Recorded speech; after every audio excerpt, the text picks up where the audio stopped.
Corey's gonna be out there from 9:30, what is it? 9 to 12:30. 9 to 12:30, and I know you're gonna want to read it, so that you got Lord, yeah.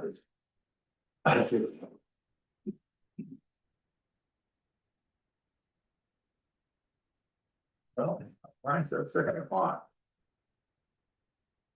Yeah, I mean 5 o'clock. Okay, I'm gonna call this meeting of the selectmen with the budget committee. Of April 14th, what the heck was that? To order.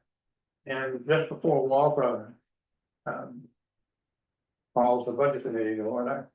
Or we do the pledge, I just wanted to remind everybody, including myself, or primarily myself. That we have a selectmen's meeting immediately following this. So if we could keep this. To less than an hour, that would be great. I'll try to shut up.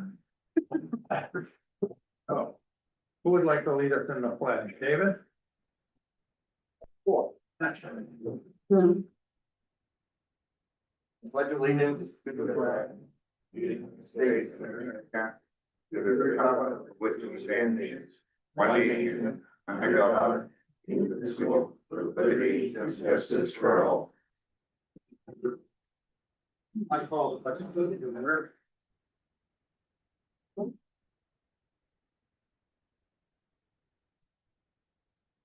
Are there any adjustments to the agenda? We'd like to review or approve the minutes from last night. Okay. I think that's. We can add that to the agenda. You want to take that up now, Walter? Sure. Is there a motion to approve the minutes? Thank you very much, Kate. Very timely. Nice job. Very nicely done. Is there a motion to approve? I make a motion to approve the minutes of. Is there a second? Any changes, corrections, edits? Things that people don't understand? Right, the voters pay, please, listen, get to see it. You got it, yes. What was it? It's so quick, Ron. Oh, a typo. Yes. Would you amend the motion to approve the Minutes minutes with the change? pending the corrected typo. Right, you're right. Thank you. Second. All right, any further discussion? All in favor? Thank you very much, Kate, again. So, we have any introduction or we just turn it over to David for a review? Okay, Just for the minutes, could I get the names of these are we? Jerry Hydro and Nick Martin in the back. Thank you. and then. Hold them. You're up. All right, who's that? Ambulance, All right. and you don't have to do line by line, just the ones that are significant changes, Okay. like $420,000 worth of wage expense. All right.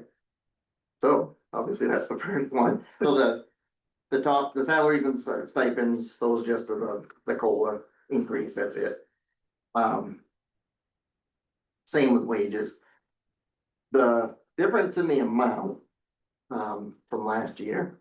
So I had calculated, tried to figure out like, why are we going in the hole so much every year? And when I calculated this, it figured out that if I had just two drivers on, no licensed personnel for 24 hours a day, 365 days a year, I'd be over budget. So I was set up to fail, no matter what. I was set up to fail. We were gonna go over. Over last year's, this current fiscal year's budget. Yes, yeah, I think that's what I went by, yeah. So that's why I came in with such a high wages line. Because, you know, every year we keep hearing that, you know, the ambulances cost us more, you know, the wages keep going up, wages keep going up. Well, they keep going up because we've been behind the 8 ball for years. And it's never been brought up to speed. If we were up to speed with the wages, the budget would just increase really just for the COLA or whatever we get for, you know, yeah, increases in our pay and then that's just minor stuff, but every year it's gonna keep looking like it's jumping way higher because we go over every year because we're way down on our wages line. So this budget contains 7x24 coverage. Mhm. And are you on par competitively now with the? Yes, we're competitive. We're not the highest by any means. But we are competitive. That's why I didn't ask for any increases, just the COLA. We're staying pretty, Okay, yeah, there's no increases besides that in this.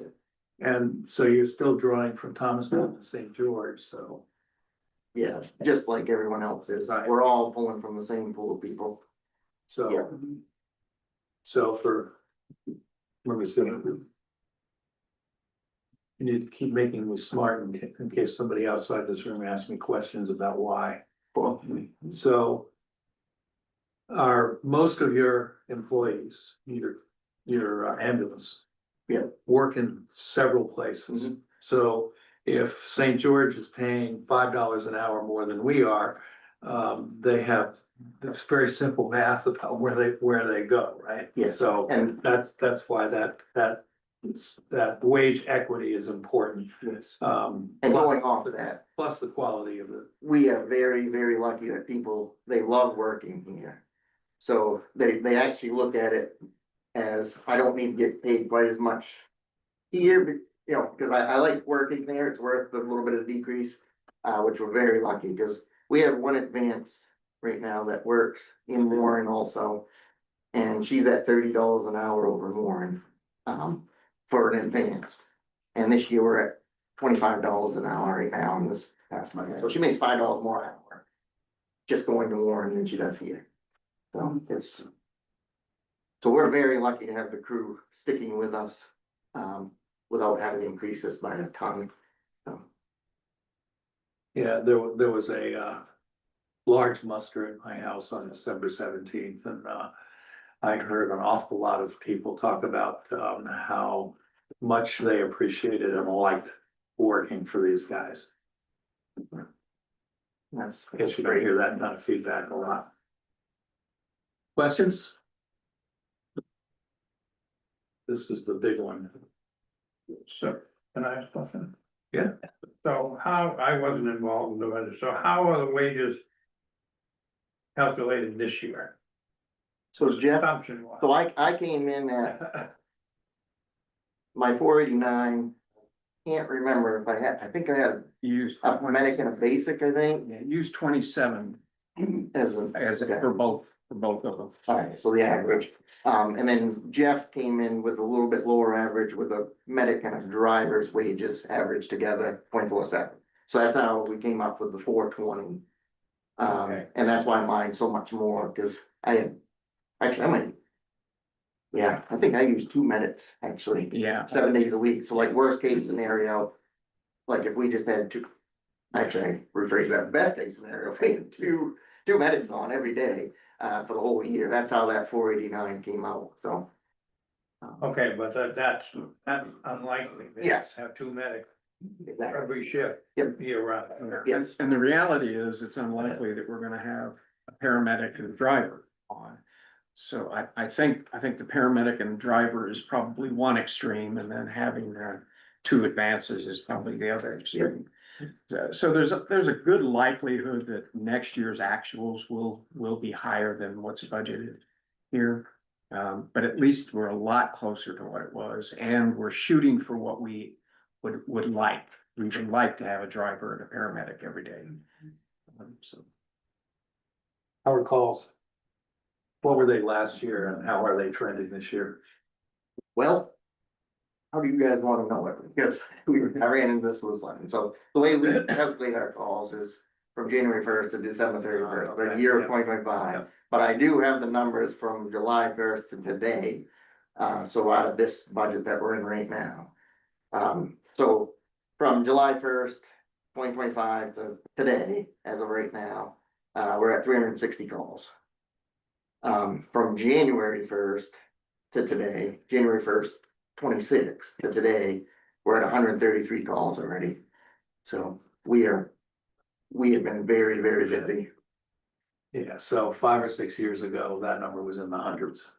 Yes, like I can remember, like you said, 5, 6 years ago, when we hit, I don't know why this number sticks in my head, but we hit 181 calls out of the whole year, 365 days. And we were like, whoa, you know, this is a big year. Well, the first 3 months this year, you know, we're pushing to that number already. What do you attribute that huge increase to? Types that we The respond? population in South Thompson and St. George and everyone, I mean, it's old. It's very old. You think that's the driver? Oh, definitely. Yeah, no question. Thanks for. And St. George with one ambulance, Oscar with one ambulance, you know, we're covering each other, because this has been the first year since I've been on, that our percentage of getting a second call while we're on our first call is just going right through the roof. I don't know what the percentage is, but it's pretty high right now of us being already on a call and getting a second call in South Thompson. And what do you do? Well, we have mutual aid that, So you have to call me. yes, and it costs us. Right. Yeah, it's $800 for Rockland or Thomaston to take one call in this town. It's expensive. And we are returning the favor, right? Yes, we charge them also when we go to, The yeah, same. we, the Same same, amount, yeah. yes, As opposed to once upon a time when we didn't. yes, exactly. Does it ever balance out? No. Well, that's a good question, actually, with us being the smallest town. I mean, Rockland's got a full-time service, I mean, who has the most call-outs? Would it be for a second call, would it be St. George, Rockland, or us? You don't understand my question, I don't. because I'm not articulating it well. Of the three major towns, I know sometimes we use Thomaston too, Mhm. right? But, Yep. but of the three major towns, who would get the most? Would Rockland get 10 and St. George get 8 and South Thompson get 5? I'm just using hypothetical numbers. You're talking about where we are. We Talking have to about when call- there's a call, Where we have to call them to respond to right, ours. yeah, yeah, I mean, you understand what I'm saying now? I think so. Some of our Mutual calls, aid calls, you mean? Yeah. yeah, mutual some aid. of our calls are mutual aid, something Yes, else, yes. right? And this past year it picked up, Rockland used us a lot more than they normally do. Oh, they did? Yes, Okay. yeah, so we did actually multiple calls in Rockland to back them up this past year. Are there times when you're on mutual aid somewhere else that we get calls and then we've got to call somebody else from Yes. someplace else? Yep, Do we charge Rockland? yeah, it's $800. Have they paid us yet? Good question. I don't think they have. They were sent the bill, I know that. I don't think we received any money from Okay. Well, don't send us bills either. Well, So, that was my question is, does it even itself out like? Pretty, yeah, probably pretty close, okay, that was sort of my Yep. question. yeah, You think it does? Okay. yeah, cause we don't use Rockland that much anymore, unless like St. George is out, we're out. And then we need to, Yeah, cause Thomaston was $500 they were charging us, but they just went up to the 800 like Rockland. So we were using Thomaston more than Rockland. But that's, No, it doesn't seem. now it doesn't matter, it's whoever, you know, and it didn't matter before, it was whoever could get there the quickest. yeah. Yeah, 73 for my, not 73, 131 in front of my house. Yeah, you're quite busy. Yeah, this is gonna be a big year for us. So, one other thing that I know the budget's up a lot, but I should point out, I'd be remiss if I don't. This is really the only department that generates any significant revenue. And the revenue's up as well. Now, it may not be up, and I haven't tracked it this winter, it may not be up as much. But it does, take some of the sting out of that time. I don't know if it has increased this year from last year or. Is it at the 197? I can't decode Jeff's sheet. The ambulance revenue is $119,648 this year. The date For the, From and July to now. Yep. Okay. how does that compare though? It's last year, the whole year was 133,422. So we're on track to increase again. Yeah, and I just think that that's something that sometimes, not that I disagree that the ambulance expenses are And they also, increasing, but the There- revenue is an offset. their account where people pay them is $4,250 right now. And that's from North Haven and Vinyl Haven, and last year it was 9,000. But it sounds like Rockland owes us some money. Sounds like what? Rockland owes Oh. us some money, So the amount that people are paying us is down. the towns, yeah. And it, well, like I said, that will be, because we're using the towns less. Having medics on more. Not calling these towns so much as we used to in the past. Yeah, and I mean, the big change in the ambulance over the last 6 years is going to 24/7. Mhm. I mean, that drives most of it, and it drives a lot of the other expenses that are embedded in here. And modification so that we can have a bunk room and I mean, there's a lot of additional costs to being 24/7. So, Just to, last night we had difficulty breathing call, which is a Delta level call. The only next highest one is an echo, and that's a dead person. I drew up the time today, and we had a paramedic on scene in 2 minutes and 39 seconds from the time we were toned. That's not the time we went en route. That was the time that we got toned to notify us saying, hey, you have a difficulty breathing call at this location. So we had a paramedic there starting treatment in 2 minutes and 39 seconds. You can't get much better than that. That's pretty crazy. So when you're thinking about this 24/7 stuff, if we were coming from home, which there's no one in town that's really stepping up and volunteering for us. Not volunteering, but joining. You could take that 2 minutes, 39 seconds and add on 10 minutes to that. Oh, yeah. Easy, By the time you depending on where it's in town. get out of bed, get dressed, go to the toilet. And if you Then you gotta haven't had come in. difficulty breathing before, you know how scary it is. You want someone there. And so, Another question I have, I don't know if I'm gonna phrase it correctly, so bear with me. So if we work 24/7. Wouldn't that cost more? Because we'd be reaching out to the other towns? Or, if we didn't, yeah, if we weren't here 24/7, and the Mhm. timing is. Say, yeah, right now, yes, because we don't have anyone that live close enough that we can have them respond from home. no, but I'm just saying that you'd be Rockland would be coming in to get, if they have a 24/7 Mhm. ambulance. So we would be paying them every single time that, that's not. No. We didn't have a 24/7 10 years ago, no, I understand that, but I'm saying. and we covered most of our own calls. But what we had was people on call Okay, okay, when we didn't have somebody in here. Yeah, that was my point. You're home, you're sleeping. Right, and not getting paid unless you get called out. Right now, if they're here, they get paid. So that's why the large difference in cost. We do have a few people that cover from home still, right? Yeah, like I do at night if I'm To on. make a second, Yes, to make the second person, yeah. yeah, if you can't get. Dog butler, a driver, Right. he works from home.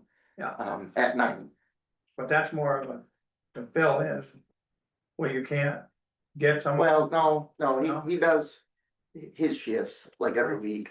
Yeah, So that, in that case, it would theoretically slow the response time down a little bit, right? yes. Yeah. Yeah, with him, He's probably. it's a little bit, just cause he's gonna get up, get dressed, but he's so close that. Right. Yeah, Sorry, Go ahead, Rachel. I just had a question naively, to understand what's the revenue source? Where does the revenue come? Billing from insurance. Insurance companies. There's several. Insurance company is the prime, Okay, Medicare, Medicare, Medicaid. got it, okay. so we're allowed to charge a certain amount to them. And then there's a billing that goes to the individual. that the insurance company does not cover. And then if we respond to another town, then we bill them Got the it. $800. Yeah, All right. and it's not 100% collectible. Correct. I mean, Imagine. it's, I huh? can imagine. I mean, you know, especially if someone gets in an automobile accident, they're from Texas. Yeah. You know, you can send them all the letters you want, but. And, how are your write-offs? We haven't had that many this year. No, No, they've actually been collecting a lot more. But we do. I mean, we don't carry that as an encumbrance on the budget like we used to. Yeah. But it's also a function of how good you are at billing. If you slip up and don't bill properly and code it properly and hit the right timelines and stuff, even though you theoretically would have been first, moves out. So that's something we have to do internally. Yeah, did Amy, give you all the secret sauce for, the coding and everything? yeah, pretty much, yeah. Who's doing it now? We have, 3 people that are trying to keep up with the QA, QI stuff to make sure it's, Well, that's good. coded right, yeah. There's one person is out. Yeah, exactly. Right, have we drained, wages? I have one more question, and this is for Terry. The increase in workers' comp for firefighters that are on the ambulance, did you put that in this budget or in the fire? Firefighter. Fire, okay. So one of the things we ran into this year is workers' comp decided, and they probably have decided it a long time ago, we just didn't know it. That if you are a firefighter and you work as an ambulance driver or a paramedic, those hours that you work are the workers' comp is based on your firefighting, which is significantly higher than what an ambulance workers' comp is. So last year, $15,000 we underpaid because we didn't calculate it correctly. That's another reason we want to go with third party or legal, because they would have known that. Mm. That we didn't catch it. So that ties back to the. But Outsource. the odd thing is, we've done this for years. Yeah. Never at the amounts that we are now doing it, and they never did it before. Yeah. I don't know if they didn't catch it when they audited us, and it's one of those questions you don't want to ask. Yeah, we don't want to go back too far. Why didn't you get us before? Oh, we didn't? Yep. All right, we all settled. I just wanted to thank you for picking my father-in-law up this morning. 2 broken ribs, he's okay now. You're very welcome. You guys were very fast. What did you hit him for? Yes, what's that? What did you hit him for? Doesn't behave that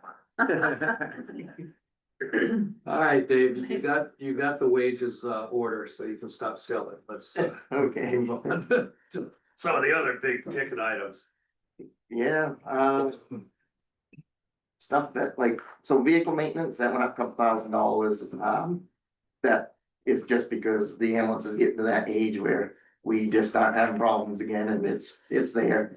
So you can see, we went over $1,235 already this year, just because things are starting to wear out on it. And that happens every ambulance we've had.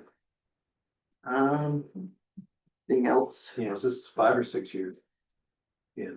So that is a 2019, this is, 7 year, yeah. It's flying by. The oxygen cylinder one Right. looks like it's up, but it's, for some reason we had oxygen in 2 different spots. So I just merged them under this oxygen cylinder one. So that's why that's 1,000, not 480. So you merged what? So like in the past budget, we had for some reason, we had 2 different oxygen spots. So I merged the 2, into just one line item. That's why that's $1,000. On the next page under supply. Yeah. Zero. No, I'm saying Educational training. 1,034 Me too. on the next page. So Oh, should that one not be there? Like zero. Zero. Yeah. No, mine says 1,034. Mine says too. 1,034. So Yeah, that shouldn't be like that, no. that should be zero. Yeah. Yeah, cause. Yeah, we spent 516 on that one and. 346, yeah, that puts us right about 1,000. On that end, so, yeah, I don't know where that came from. Hopefully not somewhere that we need to. Well, it looks like you have 1,034 on that line for actuals through June of 2025. So maybe you just got carried over from there, so. Yeah, that's exactly right. So that probably. Computer probably counted. Yep, must have. So we just cross that out, make it a zero. Yeah, perfect. Okay, so then, Then we bottom take line. off. So the, oh, so you can go back from on page. Yep, so that's it on that. Fuel's the same, mobile technology the same, license and changed. We upped our education training a little bit. We really didn't have enough in there to give people the training that we need to keep up on the CEHs and the classes are pretty expensive, so that's why that's 5,000 now. That's the same, let's see. There was one, you had a Saturday, Yes, we, multi-town event? yes, and that was a full EMT basic course, but that was under a grant, so that was a free, whole free thing, so which was great. Insurances I don't do anything with, which is great. Supplies, I upped the supplies because of the call volume, obviously, we're going through more supplies, and supplies aren't getting cheaper, so that's why that's an extra 1,000. You're using a lot of Narcan? Actually, not as much as you would think we do, no. Good. Which I'm really, knock on wood everywhere. The Napa supplies, so we never, so what that's for is, purchasing DEF fluid. So with all these new diesel engines that we have, they take a special fluid for emissions. We never had a line in there to purchase that. And where we're running it more, we're purchasing it more, so, that's why there's $200 in there. And then the equipment stayed the same, so really there's not, besides the wages, there's not much for changes in this budget. But we are agreeing that the oxygen under supplies Yes. is being removed. And that workers' comp, that's what they were talking about. Yeah. It's- That's Well, fine. well, this is the EMS and it's higher because the wages are higher. So it goes right along with wages. But it's, and that other thing that had been missed in the past is now tied in and. It's gonna be in the fire. In the fire. Exactly. The cost, as they're changing, where you get, resupply and the meds. That's, yeah, I didn't put anything in that. Oh, I thought. In there, something this. For, What's that? I thought you did put something in there for them. No, nope. Because I'm not 100% sure what's gonna happen yet. Okay. We still had some stabilization money that I'm able to get a part of the lockbox stuff that we need, not all of it, but. But that's, yeah, I'm not really sure what's gonna happen Yeah. yet. So, You might wanna explain to that. so what's going back on. in 2017. They came up with a law of that you cannot. Purchase your narcotics through hospitals. And you need to purchase them on your own, you have to have them secured, you have to do all the paperwork for tracking it, which is pretty big. And they never did anything with it until it came out. Like around the 1st of February of this year, and with a deadline of March 9th, that this had to be into place, and it's like, what is going on here? So every town, this is like a nationwide thing, and every town was just like, whoa, no, we're not ready for this, like, this gets into a lot of paperwork, because you have narcotics on hand that you have to track every step that narcotic takes, from where you pick it up to when you discharge it, if, at the end. So they kind of give us a little bit of leeway right now, and the box that I'm talking about is we have to have it secured into a lockbox. And the lockbox. It needs to be tracked on who enters their code in there. So we can keep, if something ever happens, we can fall back on that, say, well, you were the last person in here, what's the story? Just that one box is about $3,000 to put in the ambulance to be able to lock the Narcs up. That 3,000 is new. Is it here? No, because I had some money left over in a stabilization grant that I'm hoping that I can get. I'm at least gonna get that one box put in that. But if we have to. I didn't put anything in here yet, because if we do have to end up purchasing our own, we're gonna have to have a secure. Safe like lockbox in the station also, because we have to have 2 boxes, we have to have a spare box to be able to, if we go on a call, to be able to switch them out. So we're not without the narcotics. And that's a little more expensive one. So I haven't looked into purchasing that yet, because we're still trying to figure out if we're gonna be able to work with like Penn Bay or a place like that, and all of us small towns around will hopefully maybe be able to do our purchasing through someplace like that, and they'll block up our spare boxes. And we won't have to in the station, so it's all up in the air right now, what's gonna happen to us. Yeah, on and that. currently the Narcs we piggyback off of Penn Bay, basically. Yes, yeah, so right now, like if we use Narcs on a call, they have a bunch of spare boxes all locked in the ER up there. When we go there, we have to fill out paperwork and swap our box out. And if we have to, like, if we only use the half a vial of one of our narcotics, they watch us discharge it and get wasted. That's a whole nother process that when we start doing that here, we have to come up with a whole plan on how we're gonna waste these, because they're putting a lot on us. This is a federal mandate? Yeah. Yep. So it's crazy. So I'm working with Rockland on, we're gonna go off, some of what they're gonna do when the time comes on like SOPs and stuff like that, some of the boxes, and so we're trying to, we're in the early stages of this, so I didn't know what to put in here, if anything. And the main reason that I wanted to talk about it here is because this is the kind of thing that drives the cost for EMS and for fire.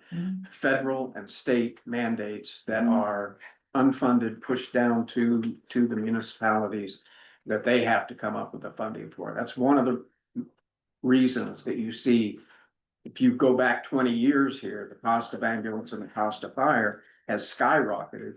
But a lot of it is because of forces beyond our control. We're being mandated out. A lot of the training we didn't have to do before. Now it's annual training that has to be met. So We're forced to have certain equipment on that ambulance that comes from the state, that you will have this piece of equipment on there, doesn't matter what it costs, you'll have it there. So yeah, like Jeff said, stuff like that, it's out of our control. Part of the business, I guess. Sorry. Question on the, in insurance under unemployment, if that's sort of mandated by the wages, why is there a discrepancy between the amount the department heads want and the amount the select board is suggesting?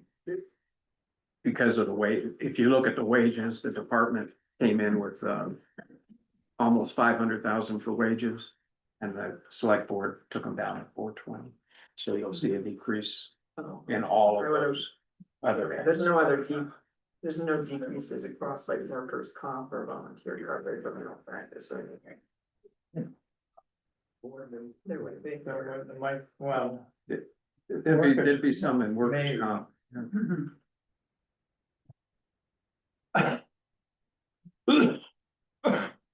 FICA should track down, which. Unemployment is a set number, Yeah, so I Yeah, can that's take the right. wage and I can multiply it by that set number. Workers' comp, the number can change. Okay. Okay. And the FMLA is another one that is a new one that's out of our control that, puts on both sides firing emails for all the problems in this town. Okay, any further questions? We have the Walters chair thing. Oh, waiting for them, yeah. Everybody vote.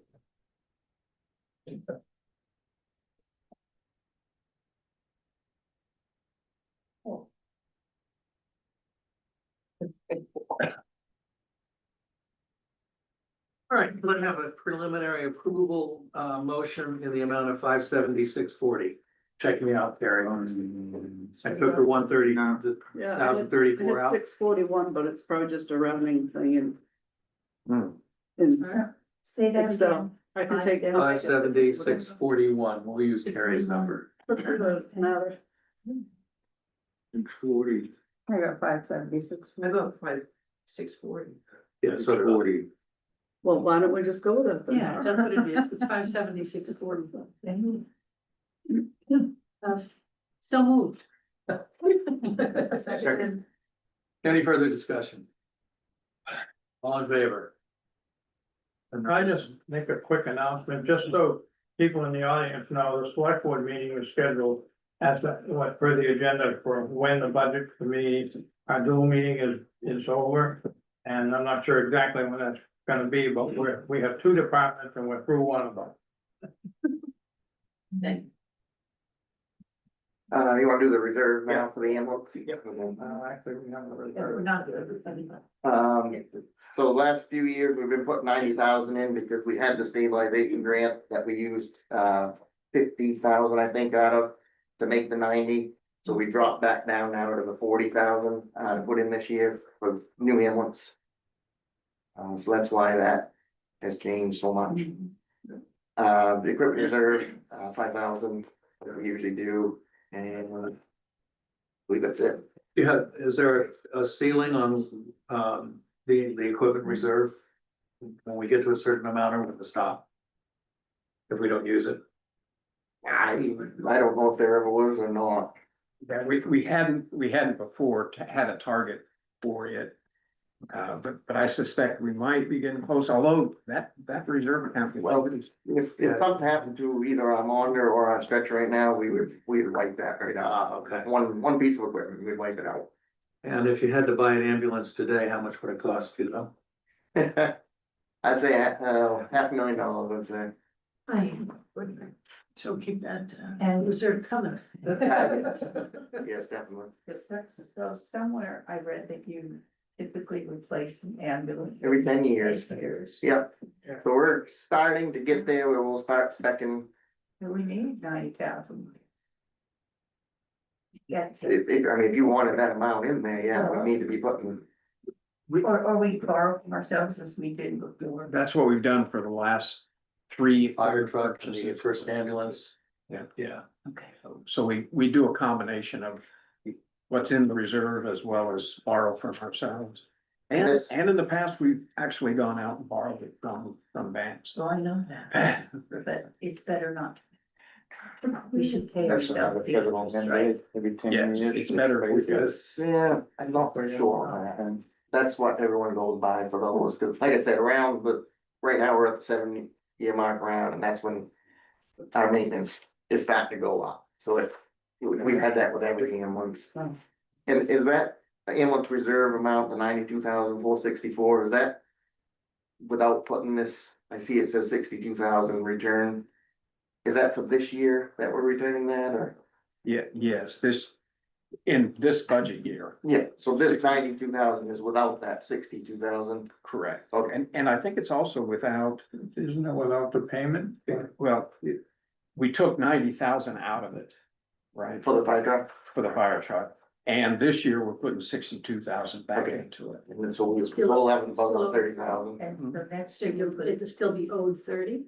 now, Thereabouts, yeah, And then we're putting another 40 in on top of the 62. correct. Okay. So basically it'll be 190, 102 or thereabouts. The 40, I mean. Yeah, So with the 40 being, yeah, 132, whatever, plus another 60 And then on that. 52 on top of that. Yeah, Right. So we're over 37. I have a motion, preliminary motion to approve additions to the ambulance reserve in the amount of 40,000 and the ambulance equipment reserve in the amount of 5,000. so moved. Second. Thank you. Any further discussion? All in favor? Thank you, chief. Yes. No, you're director. Thank you, director. Now we move to chief. Sounds good. So on the fire, we'll go with the regular budget, same, 15. We don't have our little divider. Yeah, new number.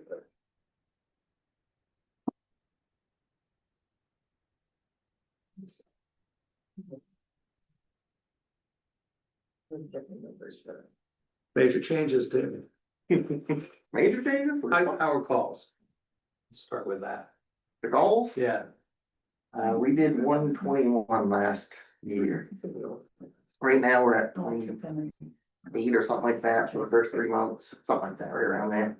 Yeah, but what's the mix structure as opposed to, Yeah, all around, motor vehicle accidents, system ambulance, we actually have been mutual aid quite a bit for fires and stuff this year already. So yeah, it's a good overall mix. Yep.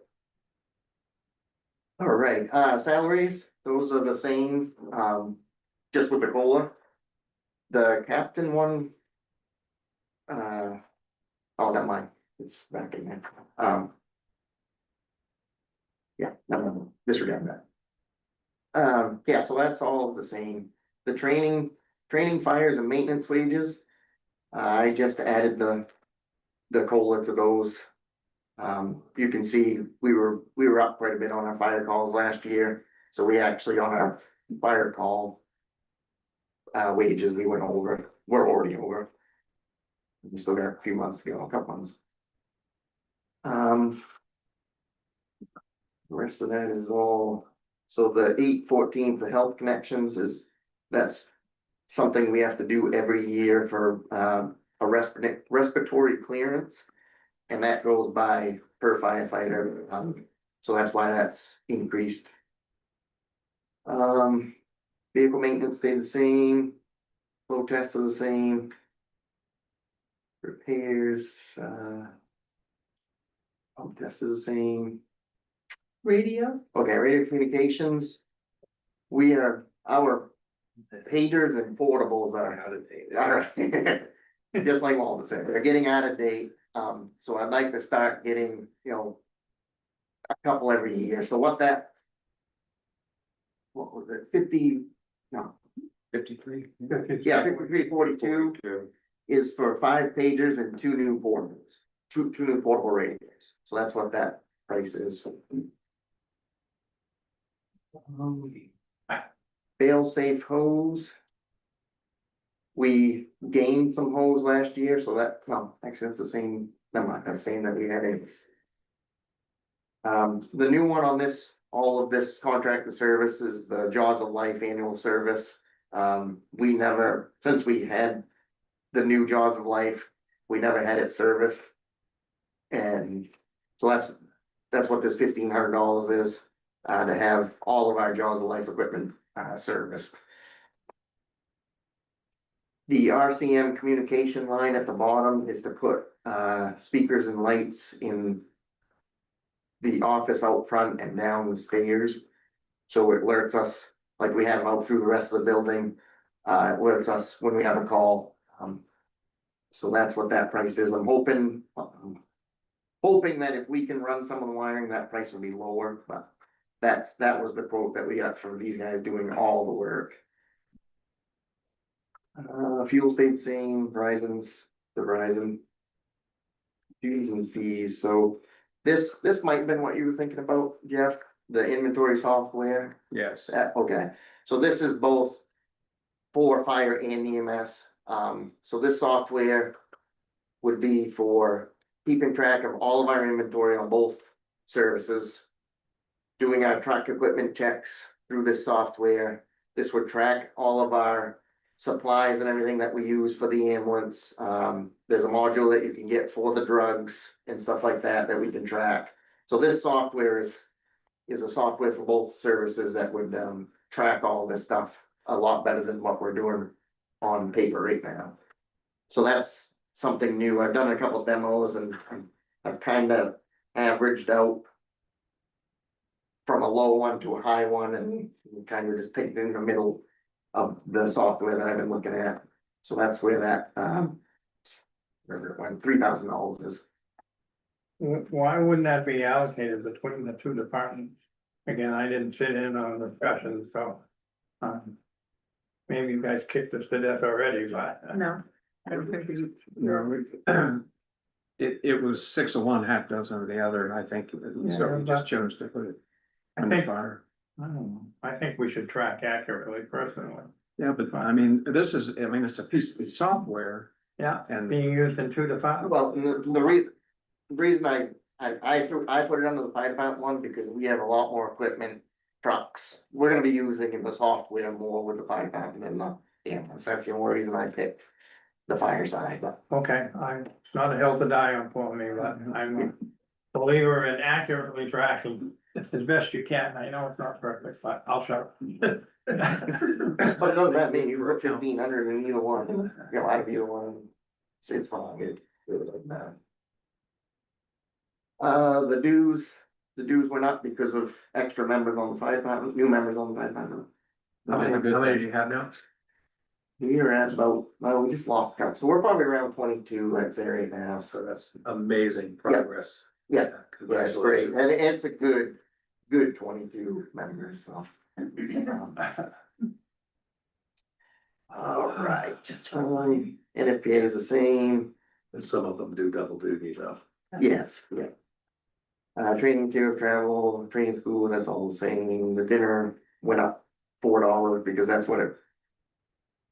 I went up $10 because we went over $6, so I did at the same set time, just more this year. Brad did it. Insurance is insurance. Fire prevention stayed the same. Supplies, EMS went up because of the price of supplies. And. Yeah, I'm not sure what that's a different year. Turnout gear, that's the same. PPE, same. CBA mask went up, that's a new quote, so they went up a little bit. The bottles is the same, they went up a little bit price. Air packs definitely went up in price, that's for 2 air packs without bottles. That's how expensive air packs are, they're up there. Yeah. Hand tools we decreased, we had a high amount in that for the last couple of years because of the new truck that we received. And it was kept delaying, so we got a bunch of money in there for when it arrived, so now we're pretty good on that, so we cut it in half. Well, it looks like. The select board cut it in half. That's what it looks like, yeah. The what one? It looks like the select board cut And it. they gave you 2,500.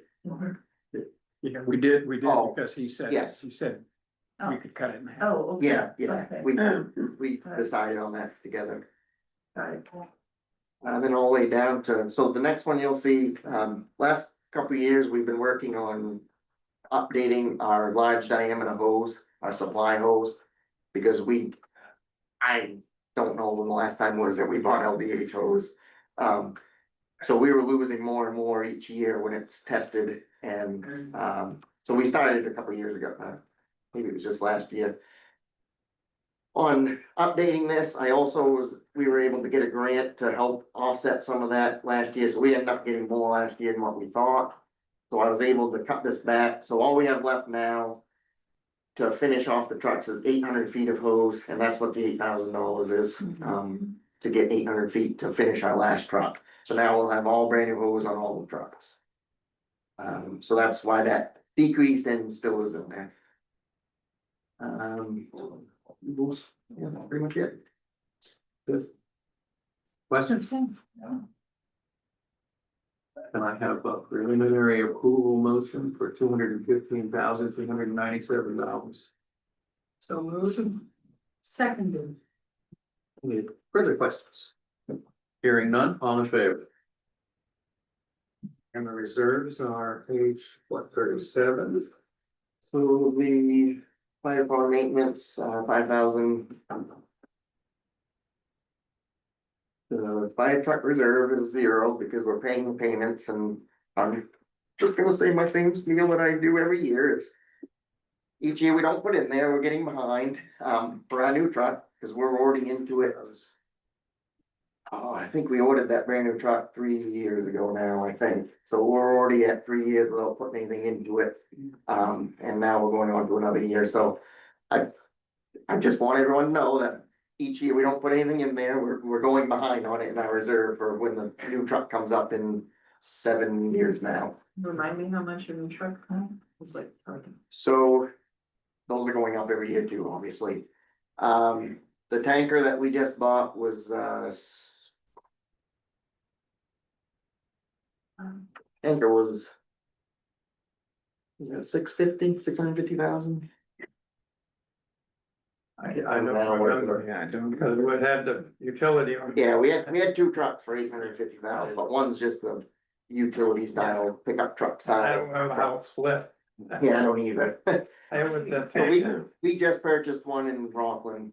We just took delivery of it and that was just under 900,000. How So, many trucks do we? and that was like a year and a half ago they ordered it, or a couple years ago they ordered it. So, what's that? How many trucks do we have? So we have three big main pieces of apparatus and then we have the utility truck that hauls the boat, the forester trailer. And how old are the other ones? So the next one that will be in line is a 2003, and we're on a 3-year rotation. I mean, sorry, not 3 year, I wish we were. 10-year rotation, so it makes it 30 years old when it comes time to replace it.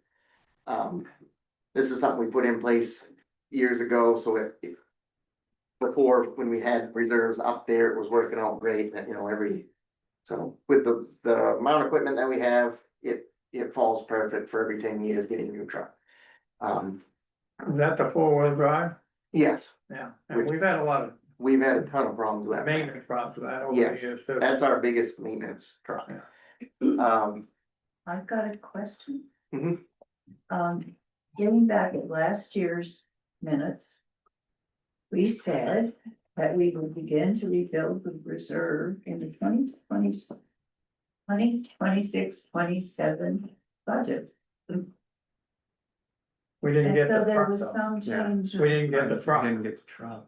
the new truck, so we borrowed less. Well, wait a minute. We borrowed from Peter to pay Paul to pull together the money to buy what? The truck that was 3 years, Yeah, when Getting it. we ordered and got it, we anticipated it was gonna come in year X, and it ended up coming in year X plus 2. 2.5. I mean, So we earlier? borrowed less. Later. no, later. Came in 2 years late, so we ended up borrowing one. Okay. It's complicated, I need to sit down with a spreadsheet and show you. It's true. Okay. But it was advantageous financially, it wasn't advantageous to the department, but So if you had your way, what would you wanna fund the reserve with? So like I said, right now. It would be like 7 years out on getting a new truck or, having it. Just comparing to the truck that they just purchased in Rockland, just under $900,000, in 7 years, that could be $1 million truck now. Yeah. Yeah, so I mean, yeah. we're A lot. great.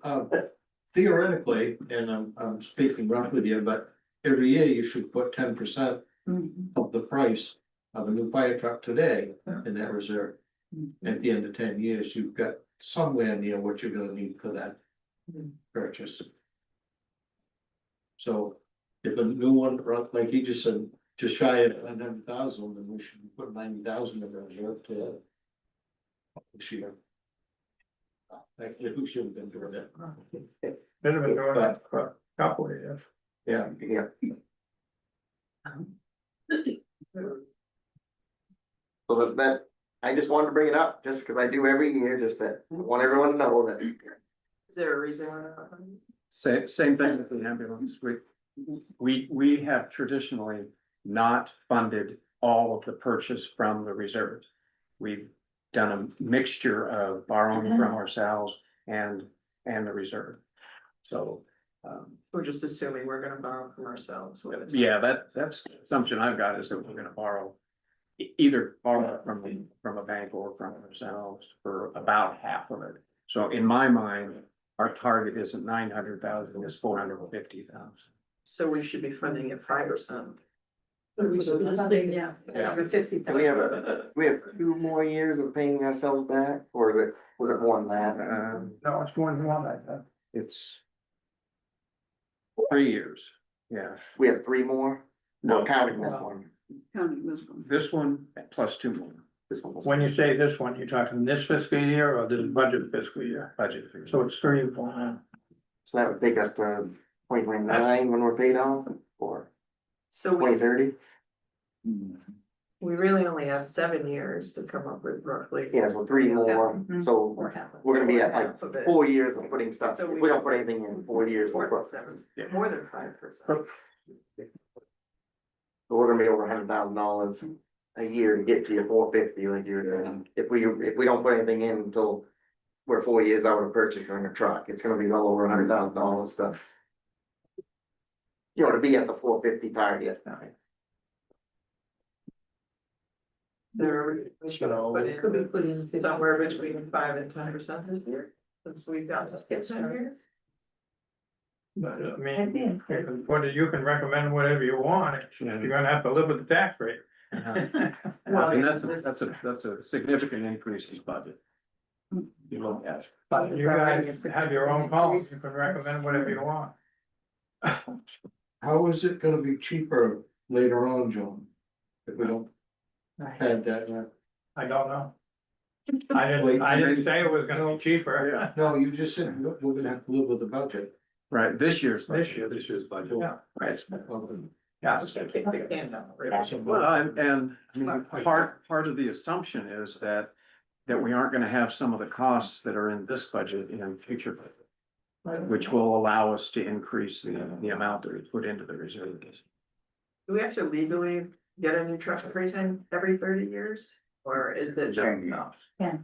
Every 10 No, it's 30 years per truck, 30 years. but we basically have three tranches. Staggered. Is that just like the right thing to do, or is that like mandated legally? Not mandated. No, It's probably driven by how the Town can afford maintenance it. and repair costs start climbing. yeah, I mean, you can definitely see a there big were a lot difference. of discussions over the last few years about the trucks out of service and. Yeah, the one that just got replaced was a Yeah. maintenance hog Yeah. for several years. We were lucky it made it to when it did, because we couldn't even get parts for the motor that we were having problems with. We had to mismatch parts to keep it running. What And about, that came out to, we pushed it was right around that, we pushed it a little bit. Because we had to wait for the new truck, but Yeah, so we put about 32. yeah, by the time we got this, we got rid of that, yeah. But I'd be in favor of 40. Just out of curiosity, what kind of mileage did put in this thing in there? it's more hours Uh, Yeah. than mileage. We don't put a lot of miles on it because we only go a couple miles here or there. yeah, But it sits there running for, you yeah. know, however long it's all. Yeah, Yeah. yeah. Ladies on home economics, this corner, we don't wanna put something in. So make a motion. I move that the budget committee propose putting 45,000 for the fire truck reserve. so moved. Second, All right, so let's start the discussion with why you didn't recommend funding it to begin with. I think the simple answer is because we're paying back debt on the new truck. Right. Yeah. That's That's- traditionally what we've done, and Yeah. at least in the last 10, 12 years. We don't pay debt service and a reserve contribution. So. Well, I'm gonna vote against your motion, so. Because. It's one of these. Feels good, but it's not supported by the bigger picture of what's gonna happen to the tax rate. Well, I got that, so, but we've got ourselves in this, But remember, in Matter. 3 It will years, always we be paid, this way. in 3 years, we paid this one off. So that's $77,000 Per year, per year so that becomes available in 3 years. That's why we don't usually do both. We don't usually So pay, then in 3 years, will we start putting in? we'll probably do it in two, but that, it No, depends on the when budget. That won't be up to us necessarily, Correct. or you Well, necessarily. what if it was up to you, what would the vision be? We may not be here. We got that. So you would, in 2 years, you'd start putting in 50 or 70,000. 2 into the years, reserve. yeah. In the Now, once ideal the- world, in 2 years, I'd start seriously thinking about increasing, putting something into the reserve. And I'm betting that at that point, that the school budget is not gonna hit us with an 8% every year increase, number one. That's the other. And number two, that interest rates are gonna go down between now and then, making borrowing more palatable. My math, my economics say, don't do it this year. I question about the school budget, why do you think that will come down? Because it's an fewer kids. exceptional increase. Yeah. Plus there's fewer kids Yeah. every year. I'm sorry. There were fewer Fewer kids children. every year. Oh, Actually, The enrollment's going from 1,500 to it's gonna bottom out at 1,000 in the next couple of years. And there's the justification, well, how come the school budget is rising in inverse proportion to the enrollment decline? That's a different set of discussions, but. I guess, because we just heard from Jeff about the amount that we'll get in a few years, the 77,000, whatever. That does change it. It just looked like we didn't want, I don't know, it just appeared as though we didn't want to fund or be proactive. Yeah, this is what we have traditionally done when we purchase an ambulance or a fire truck. It is that while we're paying it back, we don't fund it up. And if we do, we fund it at a smaller amount than the normal. And we've also had some fairly big hits. Again, I wasn't involved in the budget, but we've had some fairly big hits to it this year. The wage increase in the ambulance and, workers' comp, and there's another one that escapes me. A lot of technology. Yeah. Costs. I mean, it's always a matter of, Balance. yeah, balancing. Okay, But you have a motion. no, You have to vote on the motion. I'll be All in favor of the motion? she's withdrawing. withdrawing. Oh, that makes it easy. She can withdraw. Yep. We got more But that facts. was very helpful, actually, Yeah. it was extremely helpful to hear the discussion. And the fact that it's healthy to have a difference of opinion. Things like this. Well, the best part This is is our that money. we get enough information to have a Change rational everything, opinion. yeah, change everything, yeah. And things change, too. David and Simon are very aggressive about grants. They may come up with. the next 3 years. I mean, really, they may all of a sudden And I've also, not getting out of order, but I also, there's still talk that we're possibly still might get the stabilization grant for another year for the ambulance also. That was out. Yeah, I meant to mention that in the. So is there a motion to fund the fire equipment reserve for $10,000? Yes, so moved. So, And the fire pond maintenance reserve. So moved. Any discussion? Give us a second. Thank you. I heard a second. All right, all in favor?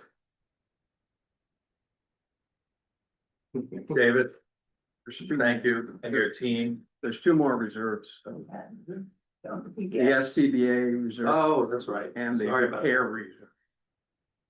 It's self-contained breathing apparatus reserve. Need a motion to fund that at 6,000. Five. 5,000. So. And the fire truck repair reserve.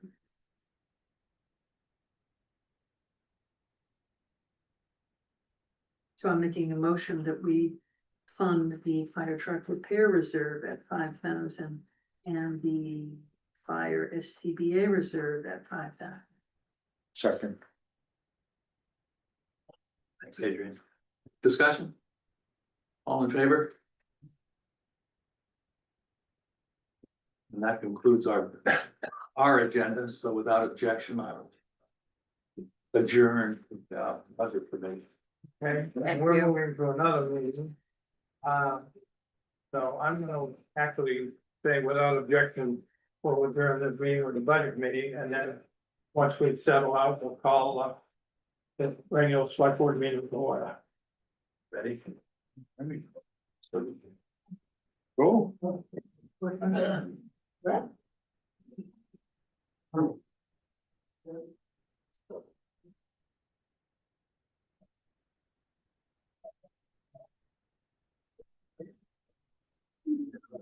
Huh? Yeah, she does.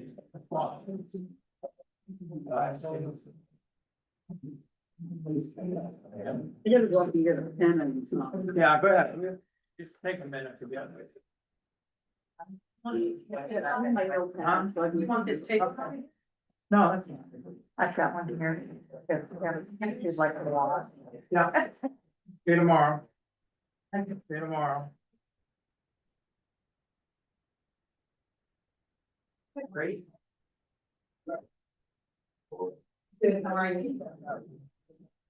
Harry, what's up? What agenda's up there, right? For those of you who want the selectmen's meeting agenda that's gonna start in a minute, their agenda's up here. Thanks more.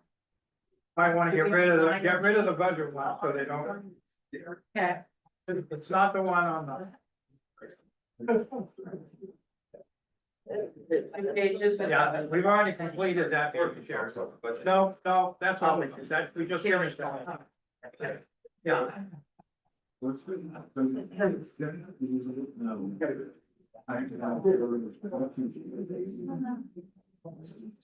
Oh, no problem. Yeah.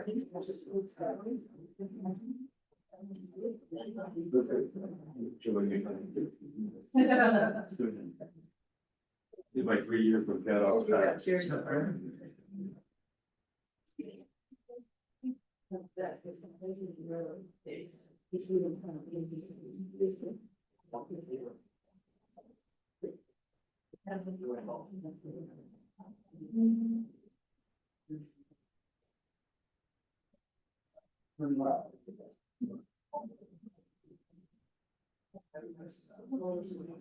Huh?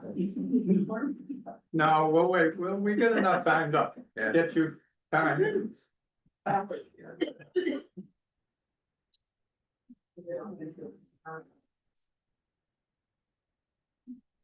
Alright, Philip. What I need is. Oh, wow, he's a spot. Yeah, Okay, that's it.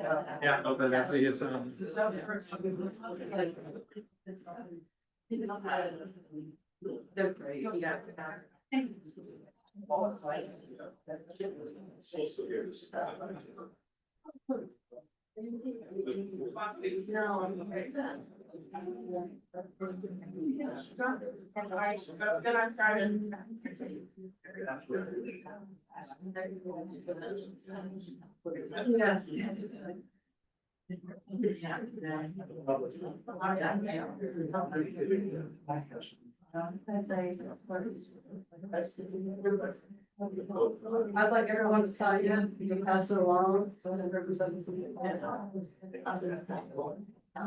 I see.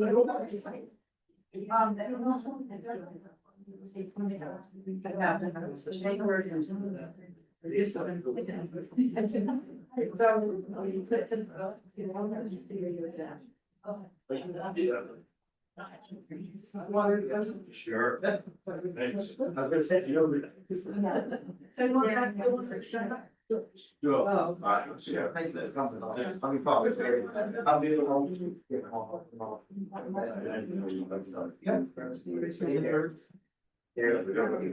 New girl, I told her, come down, someone.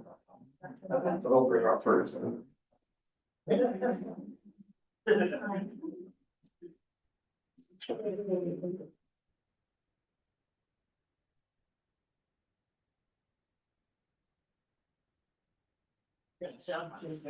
Yes. So they get going around. Oh, okay. Eventually. Yeah.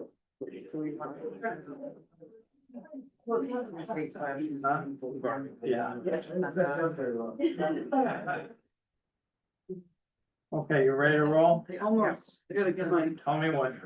minutes up.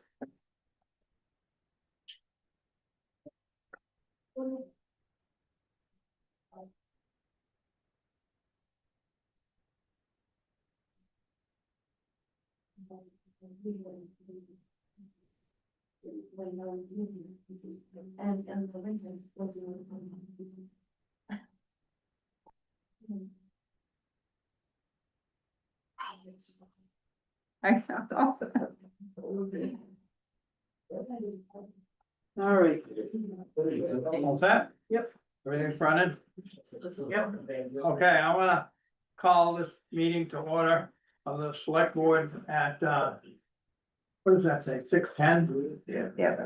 We got a lot of people in the audience, so if we could not commit amongst each other, it'd be most appreciated, because it's hard to hear for everybody else. Can you guys hear me? Okay, we already did the pledge at our earlier meeting, so I'm gonna pass on that. Approve the prior meeting minutes. We have, is it the 24th and 6th? Yes, And they, and eighth is not. Yeah, I thought so, but it's not written on the background notes. oh, well. Oh, it is on the agenda, okay, April 8th. So is there a motion to accept all three? So, Second, Discussion?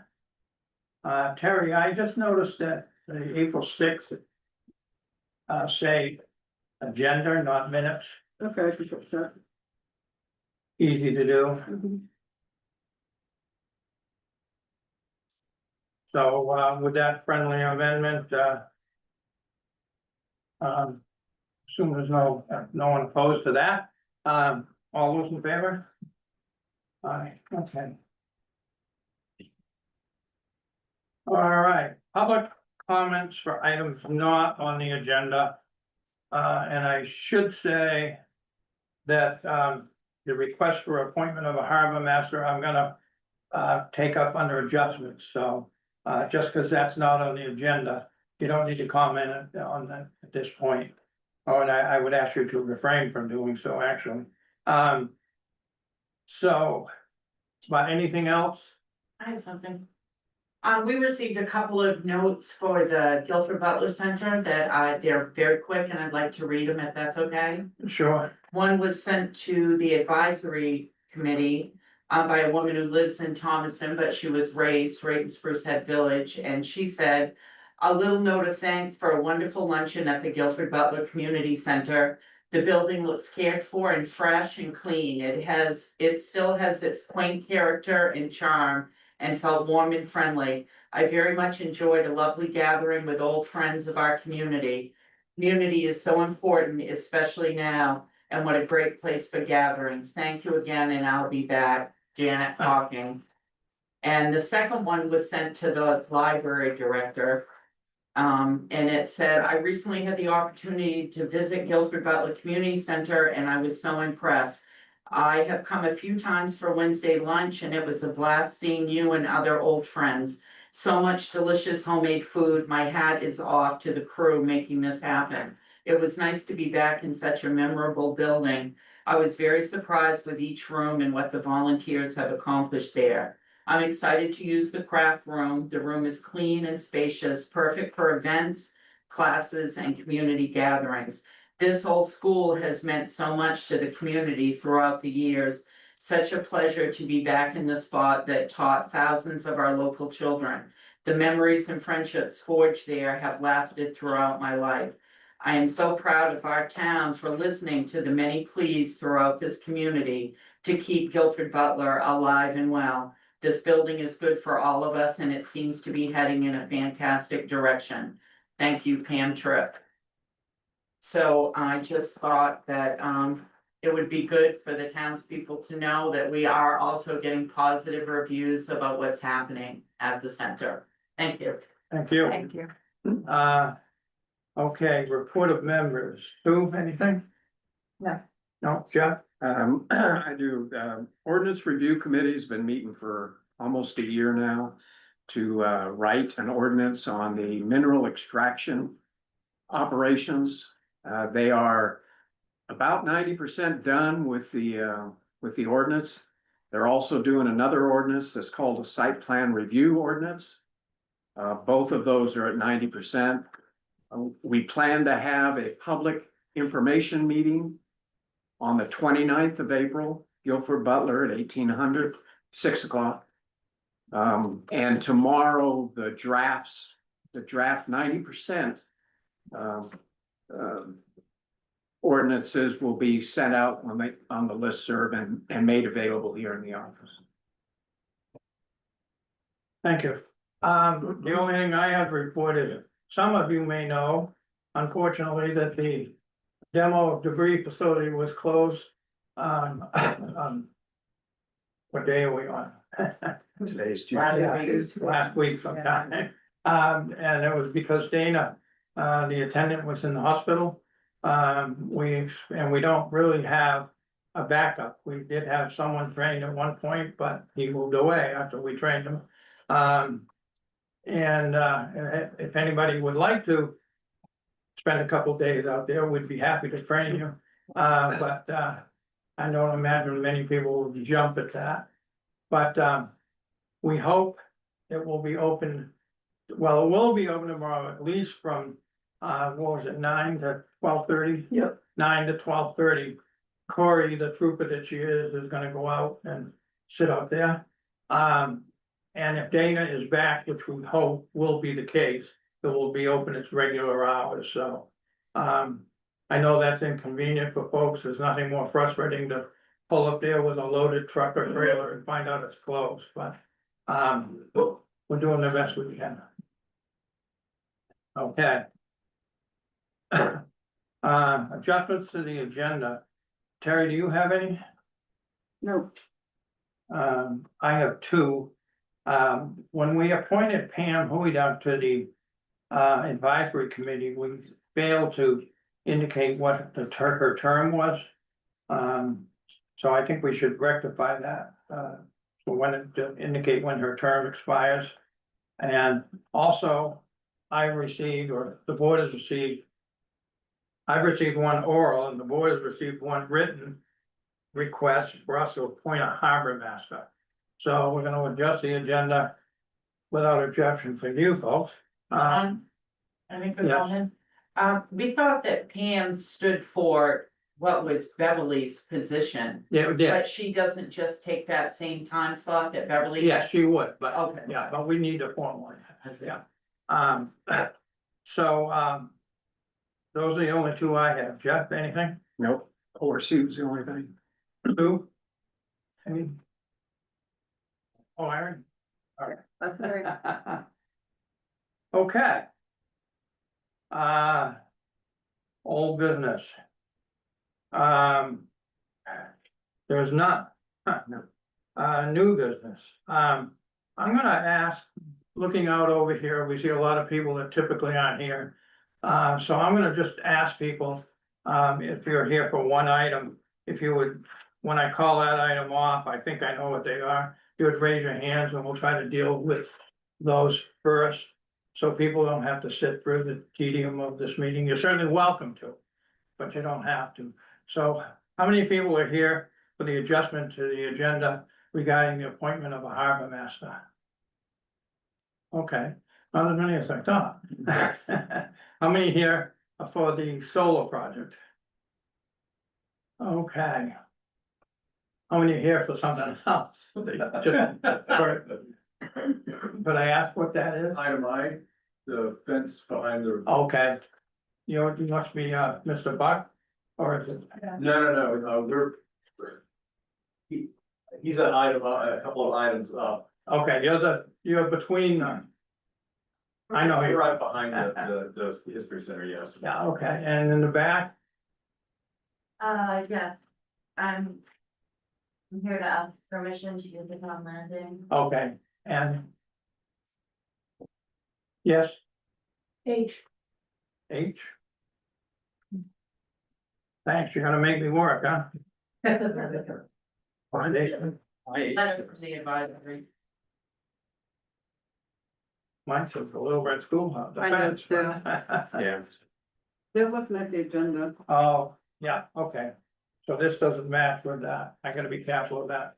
All right, thank you, so why don't we take up, since the predominance. Was the appointment of a harbor master. Why don't we take that up first? No, actually, why don't we take up, Terry, you were gonna give us a report. Before the request for the harbor master came in. To us, you were gonna give us an update report regarding the proposed. Project or harbor management issues. Do you wanna start from the beginning and lay out a little background for everybody? Sure. You did it in a memo once, so you can read that memo. Well, if I had that memo, I could. I'm not exactly sure where to start, the co-op Well, and just start with the permit application. the permit. Well, that kind of does not start, that is not really. All right, first. okay. This Atwood's Lobster Company, put in a permit application to DEP. They wanted to expand floats and wharfs and all kinds of stuff. The co-op objected to some of the things that they were doing because they were gonna impede their navigation. And DEP approved the permit without a public hearing, which is pretty unusual, and I think they realize now that they've messed up. The neighbor to the left of Atwoods and the co-op have both appealed the permit that was issued by DEP. And during that time, as code officer, I realized that the floats to the left of the big wharf were not permitted by the town, and upon investigation, they were not permitted by DEP. So when DEP came down to meet with, I think, David and Bob, it was discovered by them that they were not permitted, so Atwoods had to apply for a permit for those floats, which was denied, and they have until May 1st to remove those floats from the wharf area on the left-hand side. And if they want to keep the floats on the right-hand side of the wharf, they need to have applied for a DEP permit, which I do not know if they have done or not, but they had until April 10th to do so. That kind of. Hang on, we're not gonna Yes. have, open this up to just, No, it's just. No. Obviously, I was wrong. No, they had No. till April 10th. We're to not gonna apply have for this be permit. a free-for-all talk, so. They had Finish until there. April 10th to apply. I don't know if they did or not. I realize it's past April 10th. Yeah. Okay, that's it, I'll call on you when then you can speak, It's fine. okay. So is that the end of your Well, report? this brought in the boats that Jack Black, that Atwoods has now put in the way of navigation for the co-op. They cannot get into their float. I called at the advice of our town attorney, I called the Coast Guard to see if they could help, and after talking with a couple of officers there, they said, they decided it was a civil matter. And they said to contact the Marine Patrol. The Marine Patrol says it's a civil matter. I talked with Pat Miller, who's the attorney for the co-op, and he has suggested that the select board can appoint a harbor master. He got that information from the vice president of the Maine Harbor Association. And I do believe that, when I spoke with our attorney, Kristen Collins, she did say that that the select board can, in some circumstances, appoint a harbor master. Okay, thank you. That it? That's it. Okay. So subsequent to that, I got, as chair of the select board, I got a call from one individual, David Cousins, asking that we appoint a harbor master under the statute, which is Title 38. And we, as a board, we all got that letter from, is it Aaron Bray? Jared Bray. Yes. Sorry. Is Jared here? Oh, okay. Also requesting that we appoint a harbor master.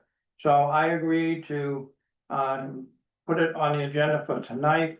We haven't discussed this yet, and, we did reach out to our attorney yesterday Yes. to try to get some clarification before tonight's meeting. And of course, she didn't respond to us yet, and now here we are. I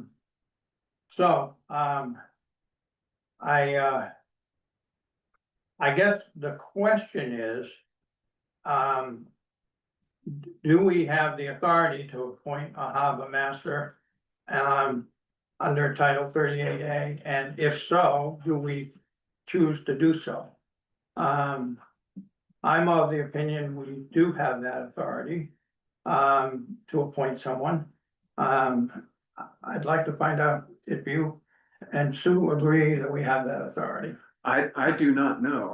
I have heard from several individuals that there is some law that authorizes us to appoint a harbor master in some situations, but I couldn't find it in the law. I don't know what the verbiage is or what those circumstances are. The one portion that I did read said we are authorized to create rules and regulations over the harbor and then appoint a harbor master to enforce those rules. Well, we don't have any rules. We have never had any rules that address this. And on several occasions, we have suggested that we appoint a harbor master, and we were told, no, the town doesn't want a harbor master. So I'm not convinced that we have the authority to do it, because it's gonna cost money, which normally we have to go to the town to get authorization to spend money. I don't know if we do it competitively, or I've heard a rumor that we can go to the Harbor Masters Association and they'll provide somebody, we'll pay them on a per diem basis. So I don't know what all the rules are that are associated with us doing it, and I haven't seen the language, any law language that gives us the authority. So I'm not personally willing to go in that direction. Sue, your thoughts on that narrow question about whether we have the authority to appoint someone? I don't know whether we do or not. I haven't been able to find any place that Okay. says that we can do it without Okay, doing it at a time Yeah. meeting, approving the money. okay. Well, I'm just gonna read to you section 1 of Title 38 that says the municipal officers of a town that borders or contains territorial waters on request by any person desiring mooring privilege or regulation of mooring privilege is for boats or vessels, shall appoint a harbor master for a term of not less than 1 year, who is subject to all the duties and liabilities of that office as prescribed by state law. Blah, blah, blah, goes on and on. And it also says we can set the compensation. The town meeting has given us permission to take money from surplus when it's needed every year. So that's a potential source of the compensation, should we choose to go in that direction. So I guess I'm of the opinion that we do have that authority. I already said that, but I guess I would like to, is there a spokesman for the group from, I see that you guys are mainly co-op members? Yeah, I'm the president of the co-op. My name is David Cousins. Yeah, I live on Wabash Beach. Terry outlined it quite well. What our problem is right now is we'll deal with the plan when the plan comes due. But they put a boat in our navigational basin where we turn in to get to our low bait and traps on the boat. And they've done it on purpose. I've asked them to move it politely.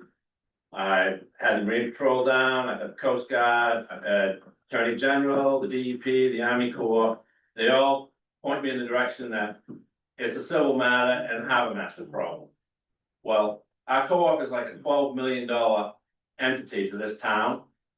And we can't do business like we should do, but, I mean, we are really limited. We have to have guys down there to pull the boats out with the ropes, and we can't get anything over a 42-foot boat into our loading dock because the boat is there. So for 54 years, we have used this same navigational channel to get in and back.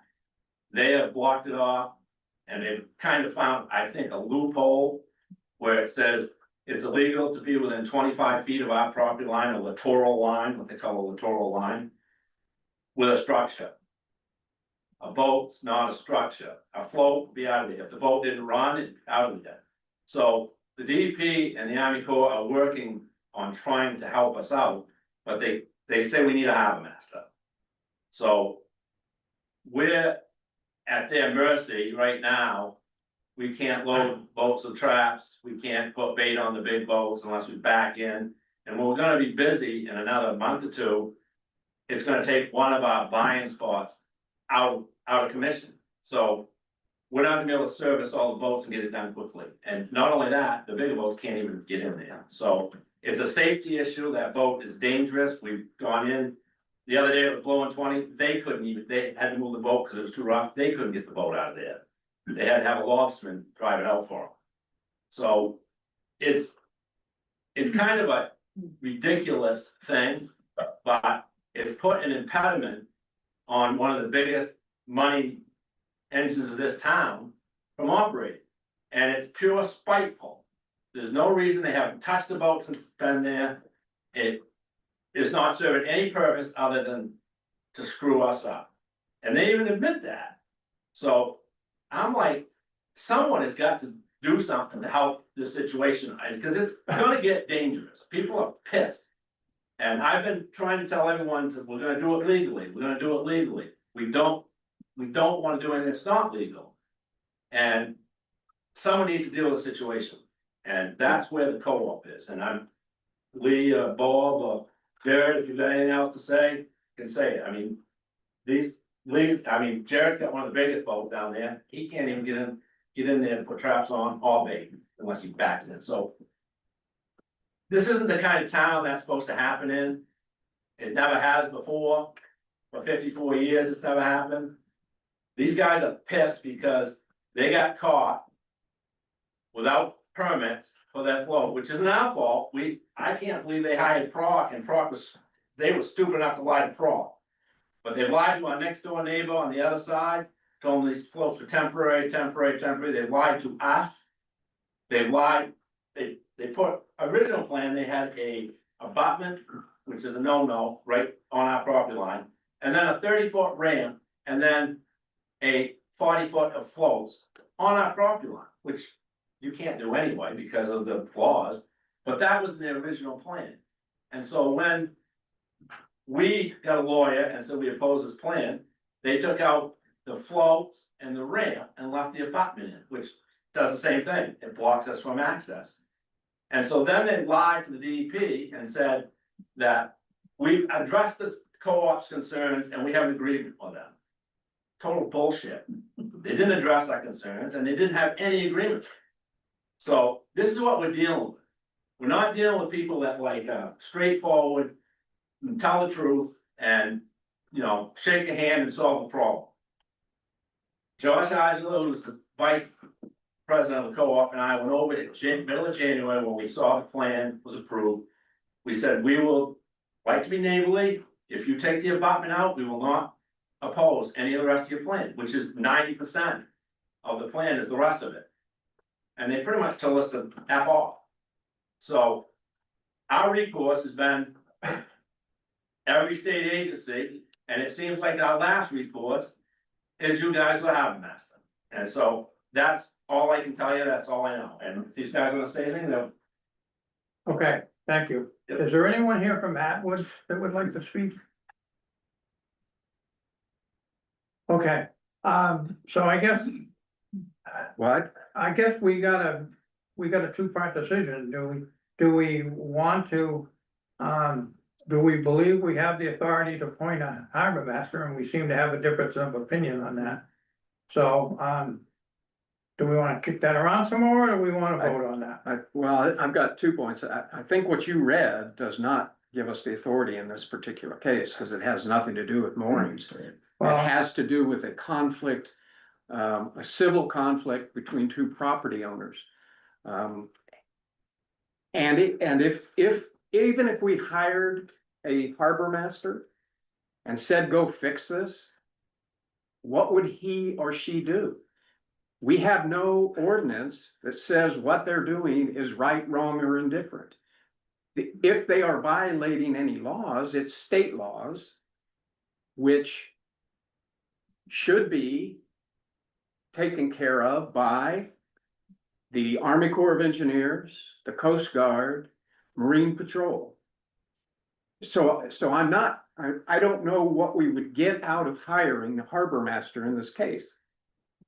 And it sounds like even if we did, we'd have to hire him for a year for this one incident.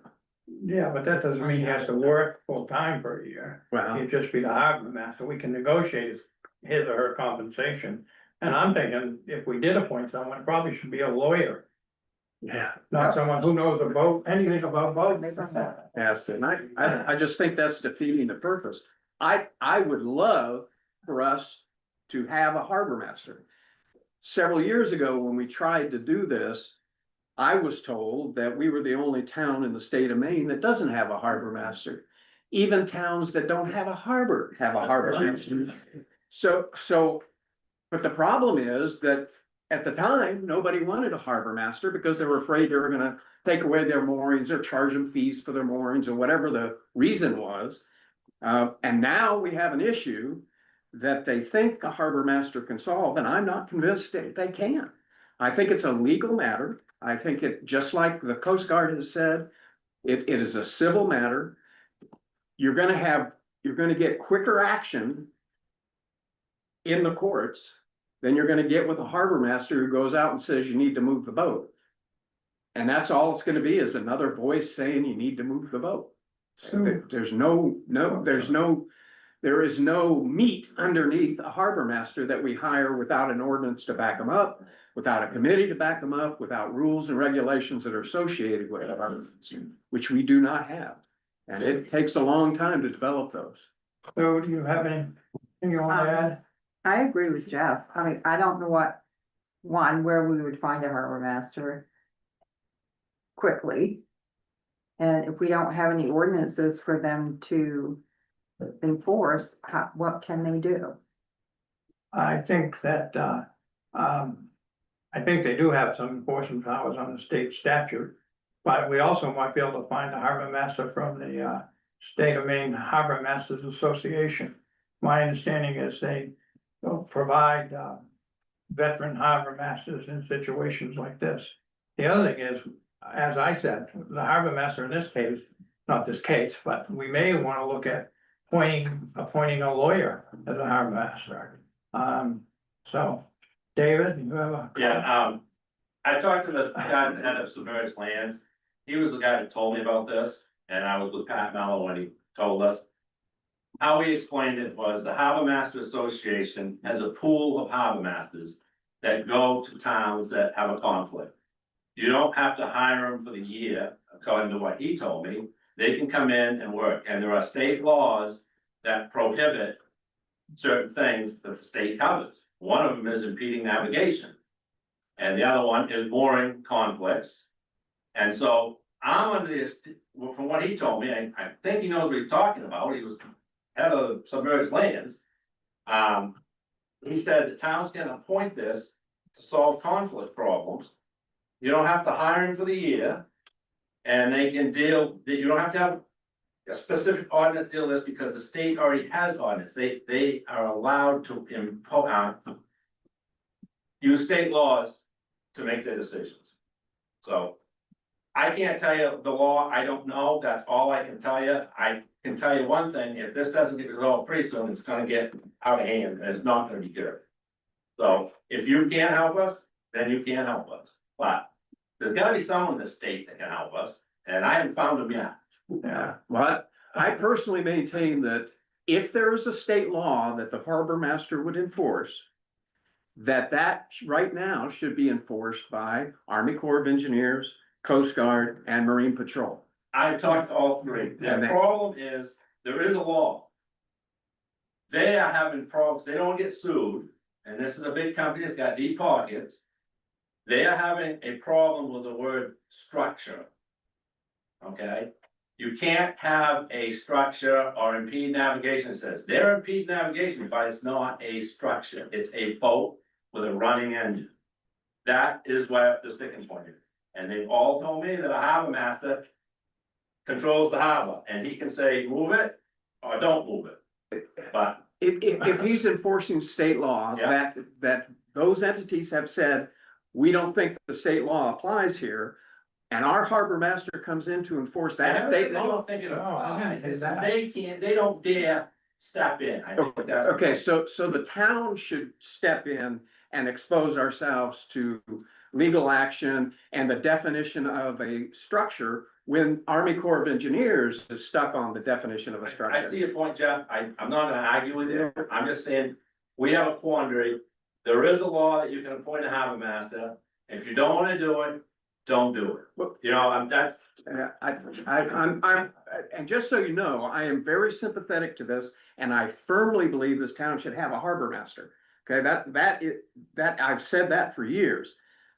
The problem is, in this case, I don't know what we're gonna get out of doing it. And you've told me that I can hire per diem harbor masters from the Harbor Masters Association, but I don't have a law or anything that tells me I can do that. Well, I did a quick search and it says you can't do that. Can't do what? That you can't hire one on a temporary basis from. No, it has to be From up the to a main year. harbor. Has to be. No, not up to a year, it has to be a year. Yeah, But that doesn't mean you have to compensate that person for, if we hire a harbor master, he goes down there, or she, and says, move the boat, and they move the boat, then we compensate them for one day. I don't think that'll happen, but, so I think just the appointment has to be for a year. I guess I don't think, I wish we had heard back from our attorney, I really do, before tonight's meeting. But she even suggested that in an earlier memo, Terry, I don't know if you remember that, I do, I have the email. yeah. That we wanted to go down the route of appointing a harbor master for a year, we could. But she implied that that's a process and you may not be in a position to go down that road. She didn't imply that we could do it unilaterally. She did not imply that we could do it without any guidance from the town, any approval from the town. Well, I think the I do have one question. The only way I think the statute would apply is if you are telling me that you want a harbor master appointed to adjudicate moorings in our harbor. Is that what I'm hearing you say? No, see? and Yes, That's, okay. I mean, if you said that, then this would apply. But I maintain, we would have to hire them for a year. And they are gonna then be responsible for taking care of all of the moorings that are out there for a year. I'm okay with that, but I'd like to give you, for instance, this happened a few years ago, there's a guy, was it Skip Connell, is that the name? Yeah. Skip Connell, that has a mooring that is registered through the Army Corps of Engineers, which there's almost no more, I don't think he's the only one that's legal in the whole harbor. Somebody, his buoy was off his mooring, it had sunk or whatever it was, and somebody dropped a mooring right on top of it. And without a harbor master, Skip has nobody to say, move that mooring. Marine Patrol's come down, he's talked to the Coast Guard, trying to get people to move it, or tell this other person to move it, and they said, nope, that's a harbor master's problem. So yes, I would say that is a mooring dispute, and who knows if there'll be more in the future. Well, shouldn't they all be registered with the Army Corps of Engineers? They don't need to, no. And even. but yeah, they should. They should be, Yes, they- yes. But they're not. If you don't have a harbor master, they should be registered with the Army Corps of Engineers. I know all of skips are. well, we can kick this to death. We didn't hear back from our lawyer. But I would, we have a budget committee meeting tomorrow night. Would, if we, at the end of this meeting, if we recess this meeting, to tomorrow evening at the end of the budget committee meeting, hopefully we'll have heard from our lawyer, been able to discuss it with her. Would that be I guess a compromise position? I know time is of the essence here, but we're talking one day. That would be fine. Yeah.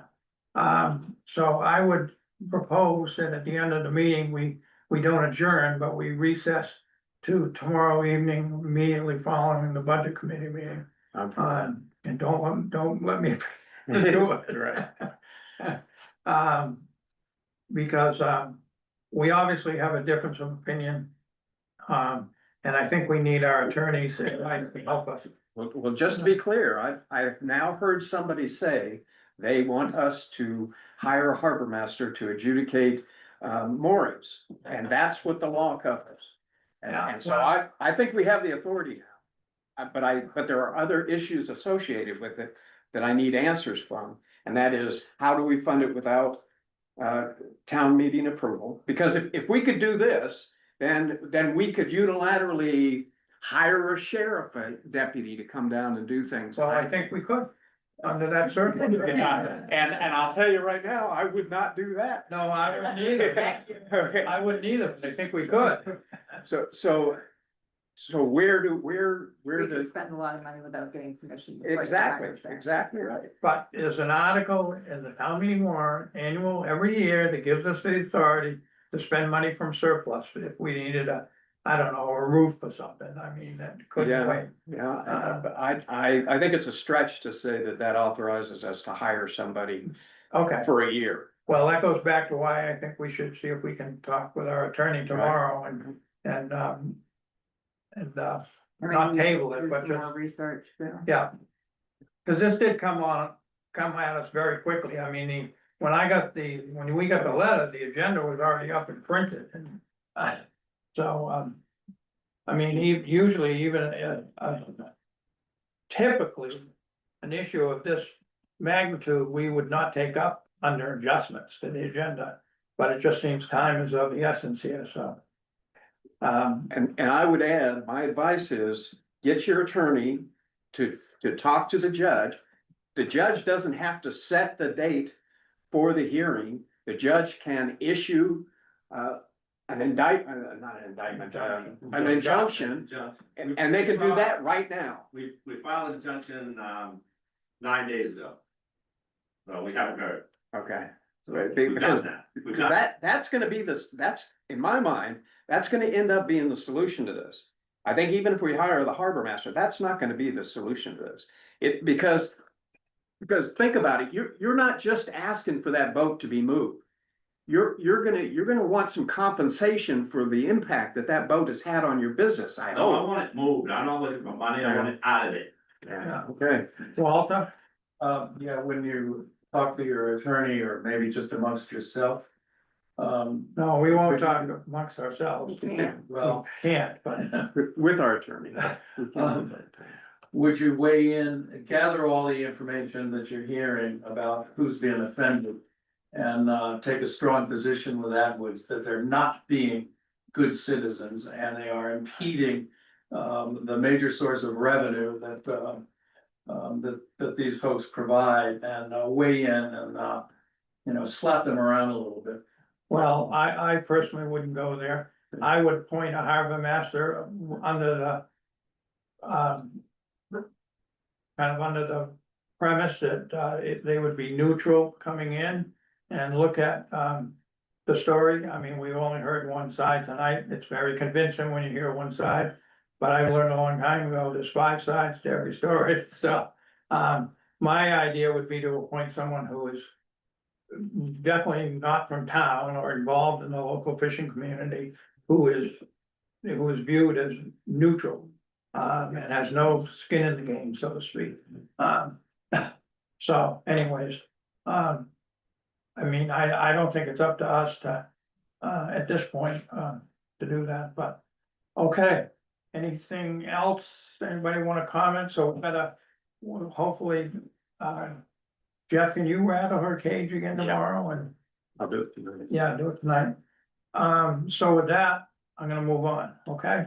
Thank you. You're welcome to stay, you don't have to.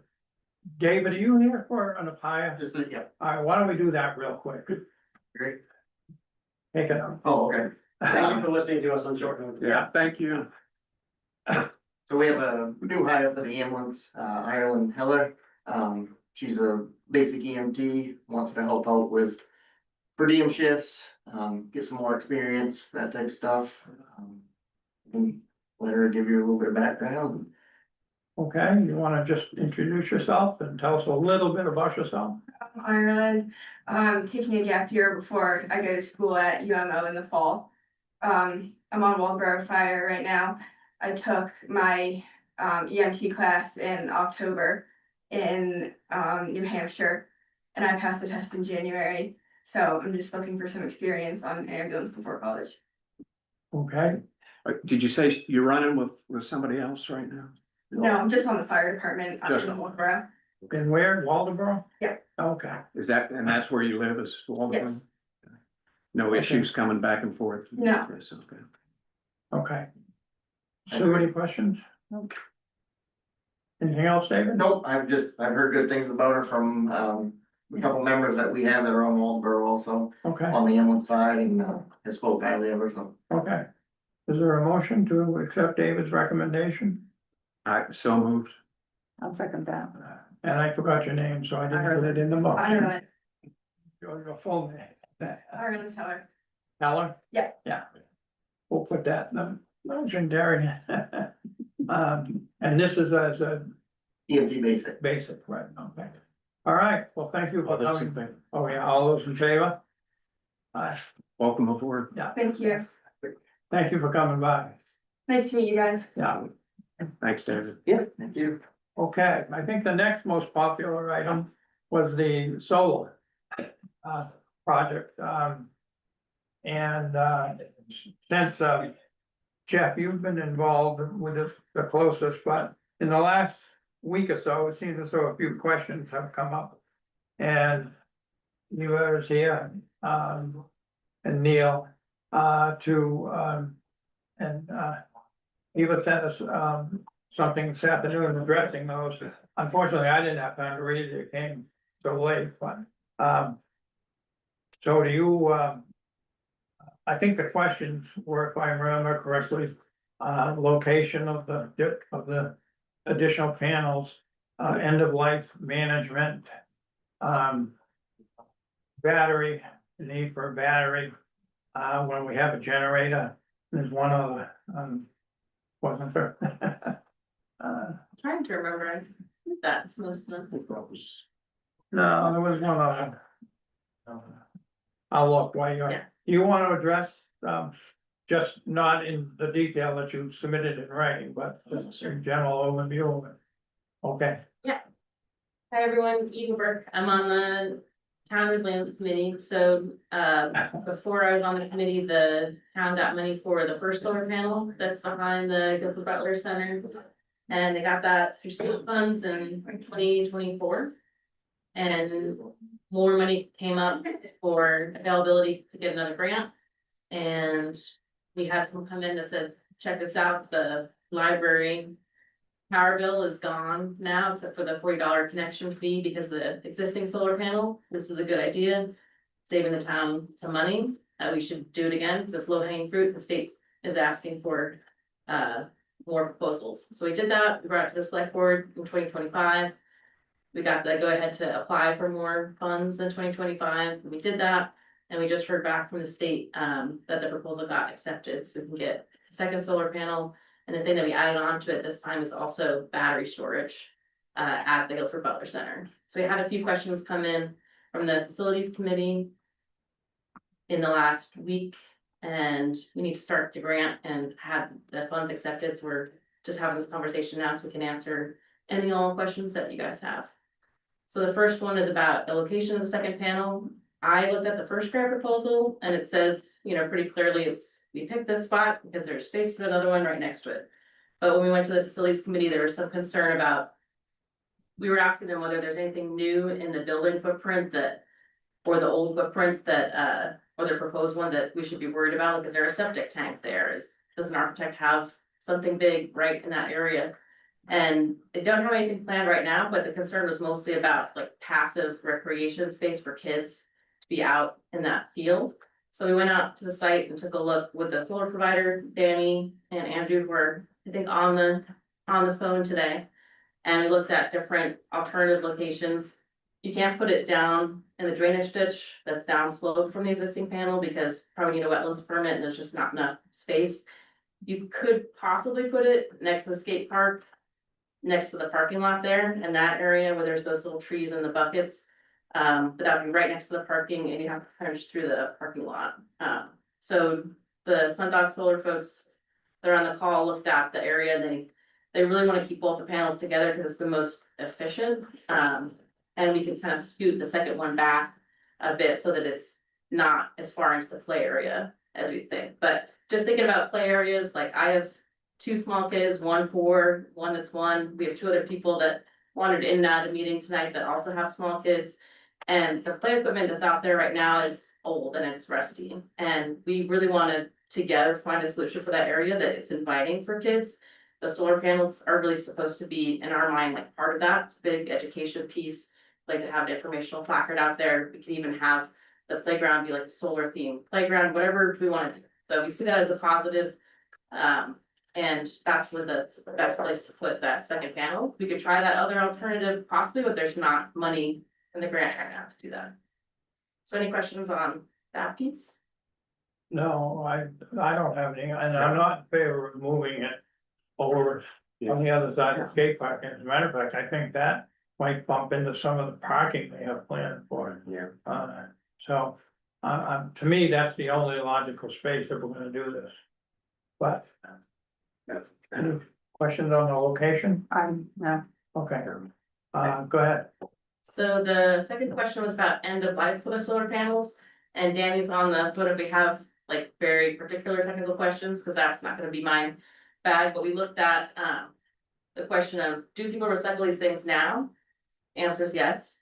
And 20 years from now, 30 years from now, when those existing panels are done, can we recycle them? Very likely, those heavy metals will be very valuable when it's 20 to 30 years from now and I'm 70. But the answer for today and the concern that we wanna make sure that person's voice is heard, that we, look at that concern is this a costly thing in the future that we should be worried about? So we got a quote from Sundog Solar using their existing recycling provider that they recycle panels with now, to have them go onto the site for a day or two, disassemble both the old panel that's there and the new panel in $2026. If they were to do that today, it'd be between like 4 and 6K. And so the energy savings that we have now, and then with the next panel, that'd be about like 1 or 2 years of the power bill savings that were. For 4 to 6K would assume that you were doing it now, not 30 years from now. Yeah, So you'd have to add 2.5% to 3% every year to that to get your true cost, which I think was closer to $11,000 or higher. I had it written down, but I don't have that piece of paper. Yeah, it's a good point. I don't know if Danny or Andrew on the line have. I mean, it's still examples of not that huge. for it. You It's just the- extend the payback years to about 6 or 7 years. Yeah. Over the life of 30.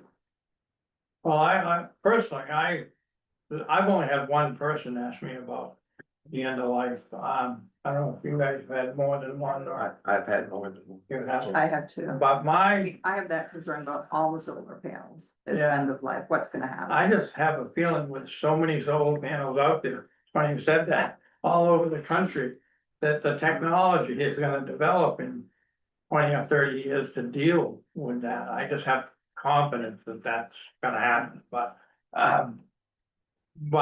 30 years from now, I'll be 100, so. I mean, even with that increased Free. cost with the money that you're gonna save, it's good, but I just think it would have been better in this. To have increased that the way you did the electricity, to make it a true cost.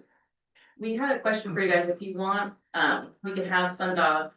They have their contracts they've provided for us right now, but it's just You know, it's a draft, so we could ask them in the contract to do an end of life like management plan.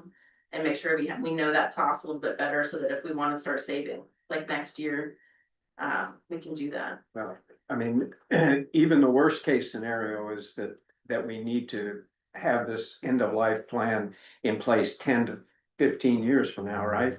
And probably more likely 20. And More a likely little 20. bit, little bit to 30 even. So we needed some kind of corporate memory to say, in 10 years, we need to start building a reserve to be able to take care of the end of life on these.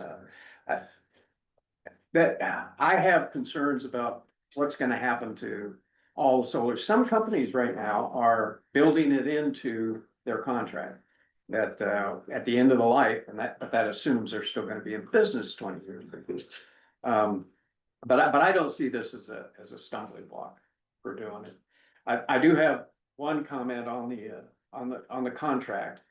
It talks about insurance, and that's all good, but we typically need a certificate of insurance that lists up the town and all its employees is also insured. So I would like that added to the contract, but other than that, the rest, I'm good with it. Would that be a problem at all? Sundog? Danny? Hey everybody, I'm Danny from Sundog. No, not a problem at all. We can get you guys listed on our certificate. Yeah. Yeah. So. And the one thing I just wanted to add real quick to the conversation is just that, you know, the price of electricity is raising more than we probably predicted in our payback analysis as well, at least in the past couple of years. We use a 1% electricity price increase per year, which it's been greater than that. So just painting the picture that the savings could be greater because we don't actually know what the price of energy is going to do over 20, 30 years. But the other thing too, I would just point out is that if we said that the end of life cost today is about $6,000, that's in 20 years, that would be $300 a year that would get put away into an account. And you couldn't put it into an earning account that then earns interest on it and makes up the inflation amount. Okay, thank you.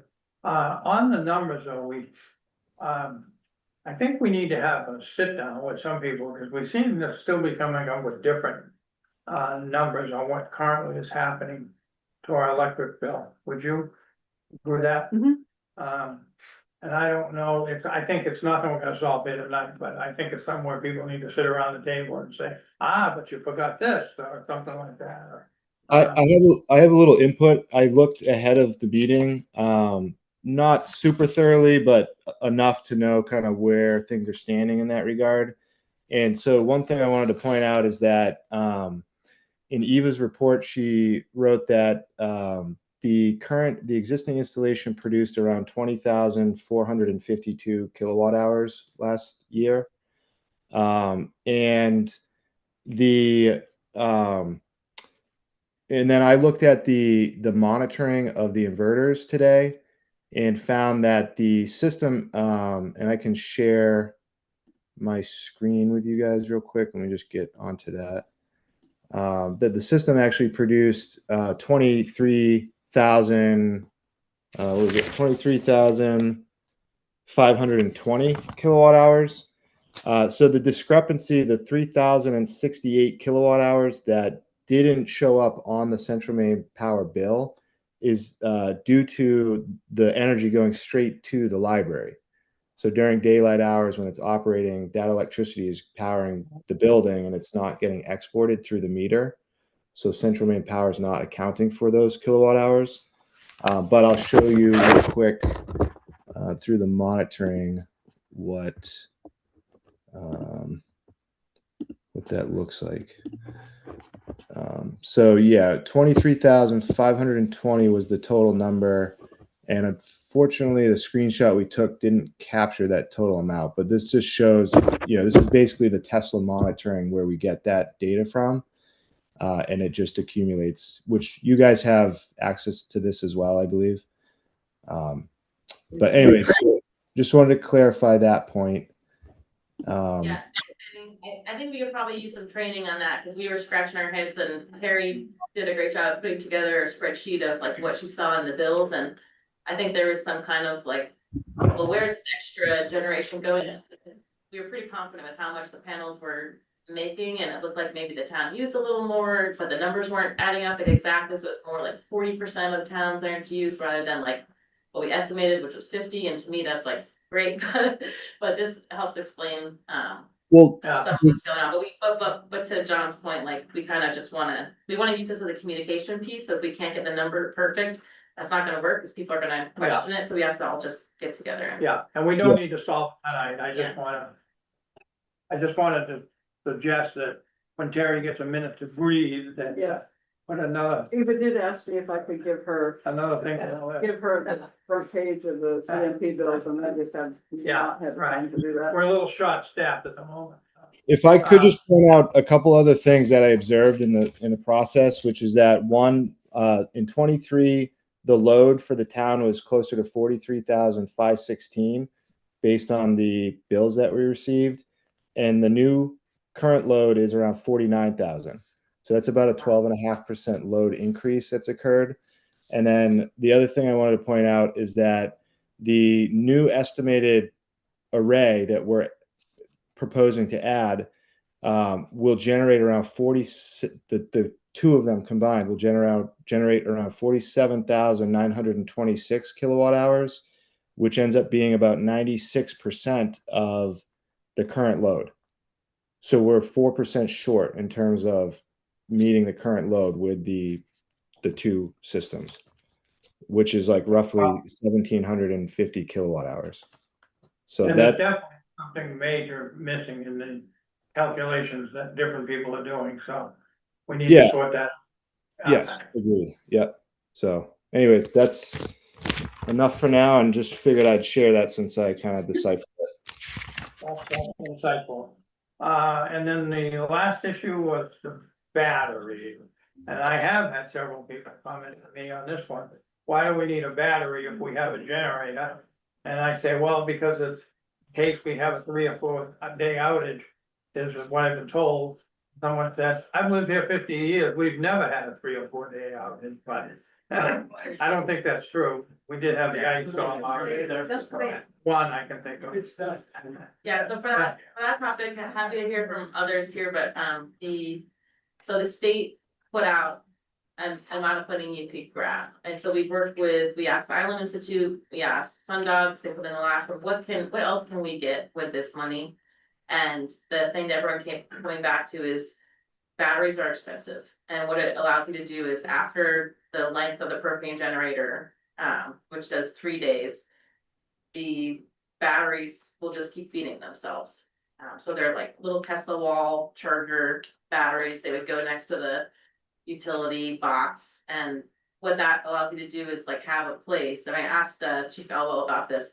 He said, it's a good idea, but I was like, do you want these at the fire station or would you want them at Guilford Butler? And he said, I prefer Guilford Butler because it'd be good to have something that kept running, in a big event, like we're talking a big category storm event, we're talking for a long time. You don't want to rely on having to get propane delivered, and if people have like medications they need to keep cold, or they have like oxygen tanks they need to get, other stuff they need to get charged, that would make the Guilford Butler Center available to do some of those things. And this is, planning that like we need to talk to a lot more people about exactly what those uses would be and get everyone on the same page, but the money's there today and they've approved it. So we can go the route of the battery storage. That's what we applied for. That's what they're ready to give us. I don't know if anyone else has things they want to add to why we thought that was a good idea to put in the funds, but. Can you tell us roughly how much the battery is? Of the, when I say the battery, Oh, the total cost. Yeah. Danny or Andrew, would you say how much the battery? Andrew might know this a little better than me, but I'd say it's probably about $25,000 to $26,000 is what I would guess, right around there. For a singular battery? No, for the Powerwall expansion. Yeah, but with the expansion, you're probably in that 23 to 25. Yeah. That's installing it and everything? Yep, fully installed. That's- Yep. Any electrical work that needs to be done or? Yep. Soup Yep. to nuts on the street. Yep, yeah, exactly, A to Z. Turnkey. Yeah, just in the interest of giving you guys all the facts, we've heard these questions about, well, we have the propane now, we feel comfortable with it, why do we need the battery? So that's what we applied for, but we also put in some extra items that we were hoping to get with the tax credit they would get back. So I called the state today and said, if it's not palatable right now to have these batteries, could we switch out some of these things that we wanted to get with the tax credit money and pay for that instead? And so the answer I got was, can't buy a fence with the extra state funds. If we didn't want to do this battery, they're not paying for a fence. But we could do things like the firefighter class and for the region on how to fight any fires that would happen near photovoltaics for people's homes or on municipal property. We could use the money for informational placards. So there's like, if it's not palatable to do batteries today, then the state would say, hey, we gave you this money, but we could likely change it out for a few things. I would just How does- point out as well, excuse me, you can go if you'd like. How does it work to have both the battery and the generator hooked up to the electrical panel? And how does it, or how do we know where it's coming from? And is there something you need to do to say we want it to come from the panel and not the generator? I mean, I just have thinking of what happens if they're both trying to do it at the same time. I mean, I Yes. don't know how that works. That's a I'll Danny explain question. that real quick. So the batteries that we've quoted, the Tesla Powerwall battery, does not accept a generator charge into it. So the generator can't charge the batteries with this particular equipment. So what we would do is have the automatic transfer switch that's there be downstream of the it's basically the solar battery transfer switch. So it's downstream. So if the solar battery runs out of electricity, then the transfer switch that's in place now sees that there's no more electricity, just like it does when the grid goes down, and it fires the generator. And then our system is programmed to not come back on until it gets to a certain charge level. So, I mean, that would only happen if the renewable energy wasn't filling the battery back up and the load was large enough to deplete it faster than that process could occur, which is very likely if we get 10 feet of snow and the array is covered and whatnot. So it is very much worth keeping the generator in line, but it's going to prolong the generator lifespan in this case, because the battery is now going to be the primary, the generator will be the backup, and these types of events obviously aren't going to occur that often, but it is a valuable asset for the town in terms of just having a heating and cooling center, a recognized place that citizens can go and be able to have a resource, and that's, honestly a valuable thing for an elderly community or a community that is up against some sort of a major storm event, which, we saw some pretty big coastal events a few years ago. So the state's actually received additional funds, and they've just released a new RFP for, it's like a pilot program that they're funding 10 different towns right now to move forward with this same type of activity, like vulnerable areas of the state. And which one of those places in Caribou. So it makes me think like it's probably because of maybe an elderly community, not because it's like a coastal community where it's more vulnerable to storm activity.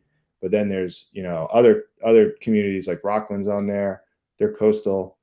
So anyways, just pointing out that you're not the only town. The state's very much behind this, and I think sees it as an opportunity to create stronger assets for the towns and, have a better offering to the citizens. So. What is the lifespan of a battery? Well, they're quite a long lifespan. I mean, they have a warranty of, I believe it's 10 years with the Powerwall. And then they also have a cycle life warranty. And I don't remember if it's 8,000 or 10,000 cycle lives. But if we were to cycle that battery once a day, if it was 8,000 divided by 365 days in a year, that's 22 years. that the battery would last for, or that the warranty is good for, based on the cycle lives. So they're going to last a long time. Basically, lithium lasts a very long time, and that's one of the nice things about lithium compared to more traditional lead acid is you don't have maintenance, you don't have any sort of exhaust fumes or anything, and the lifespan of the battery really lasts a lot longer, which is why it's got a higher capital expense, but the operating expense over its lifespan is much lower than lead acid. I had no idea that the battery was anywhere near that expensive. I mean, would that pay for another panel? Yeah, it would. I mean, and that's something that we could consider. I mean, like what I was looking at is I think it would only take about 4 more panels to get you to 100%. So I feel like you guys should consider that it's probably not going to be any less expensive than to just add those 4 panels now when we're doing it. So I think it'd be worth considering. That said, I mean, we can provide an updated quote, but it's going to be a little bit more expensive to do that. But I think there's like $1,000 left in the budget too. I'm not sure about that, but Yeah, but if we didn't do the battery, I thought I heard 28,000. yes, you're right. You would Better off. But would the grant pay for more panels, and do we have space for? That was gonna be my next question. Yeah, we can ask, and figure that out, offline, but I don't know if you guys would we could give you a proposal for like option A, option B. But I think that as long as it's solar related, I think we should be fine with the state and this generation, because you apply for these grants and you expect you want it to be a perfect picture, right? But we have this building where we're trying to figure out what's happening in the basement. Is it gonna get upgraded? Is it not gonna get upgraded? So I think they would be understanding if we said we're gonna go with more generation, but I wanna look at my other committee members here if there's. There's trade-offs, so we're happy, right now, it's an expensive battery that we can get today. But we can also do the additional generation instead. Right. I would also. My Sorry. way of thinking, and that's a huge investment for, you're talking a 3 or 4 day power outage. That rarely happens. Very rarely, so. Sorry, So, hang on one second, Neil has a question, a comment or question. the rarely thing is what happens, right? And so here's the other way about thinking about this, and as there's more information coming to you on the other project where we're working with community resilience. We just finished the vulnerability assessment. We predict what's happening with the population with respect to what the increased demands are going to be on that building in terms of healing and cooling needs. We don't know what's going to happen. So if we can do this now without something being a burden on the town, to get it now, there's something we don't know is going to happen. But those don't know we're going to happen, kind of happen.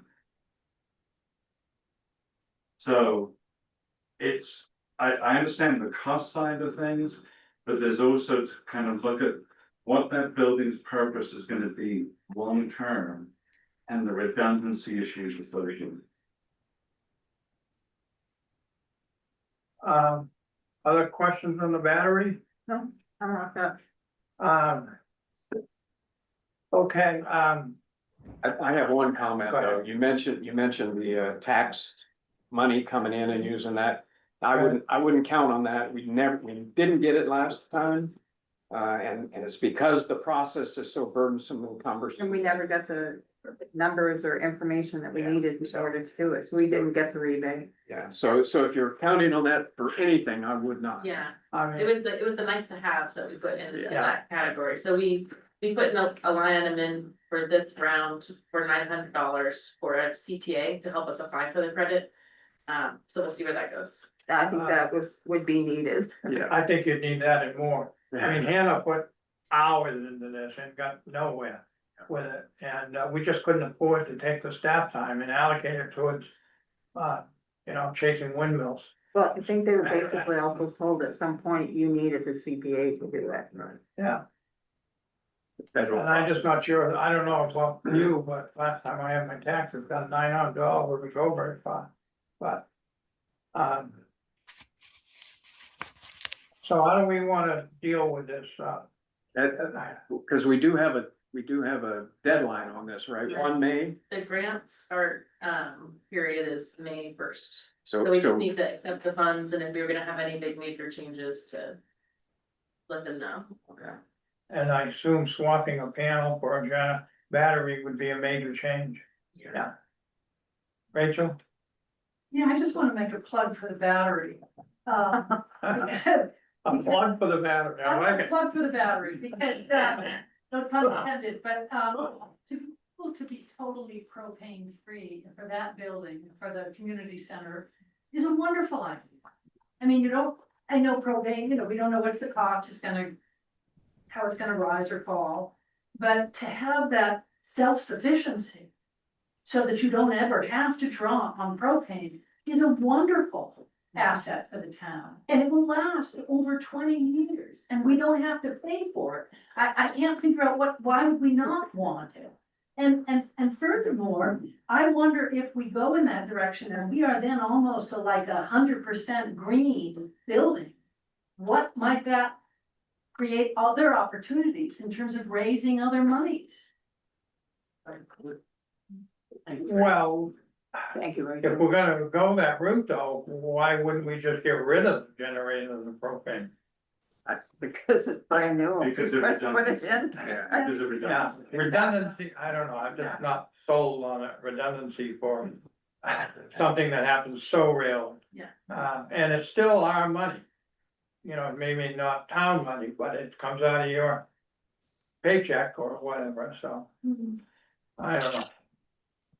So how do we want to deal with it, issue by issue? Well, I think we just authorize me to sign the agreement. With the considerations being taken before the 1st of May, if you can get us some of those alternatives by then, but once we got it, just give me the authorization to sign it. I'd like to somehow register my opposition to the battery though. Okay. So register. No, in the motion. Yeah. All right. Yeah. So see if I can craft a motion. I'm not very good at it anymore. So I move that we authorize Jeff to execute the documents to secure the grant.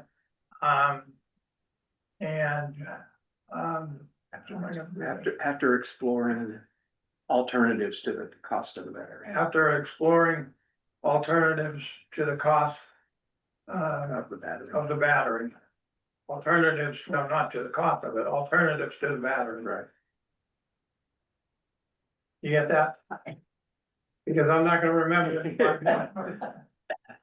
Authorize Jeff to execute necessary documents to secure the grant after exploring alternatives to the battery. That works. Okay, So we're either getting a battery or more panels. Yes. probably those are the two realistic options. And then the other piece is getting the certificate of insurance language in there. Which I think you probably have it in other documents and, Well, that's what Shouldn't be a the contract, we're talking about well, that's what this is. no, I thought we were talking about the grant agreement here. The next step to securing the grant is signing the contract. Oh, I thought there were two different documents. They are, so first we say, yes, we'll accept the state funds, and the state funds get deposited, and then we sign the contract with Sundog. Oh, I don't have to sign it by 1 May? I don't Yeah, have the to sign contract with Sundog can be, I think, Okay, next, like early. Yeah, next all right, month. I'm Yeah. just- So we have to, one is the grant and one is the contract. Yeah. That's what I thought.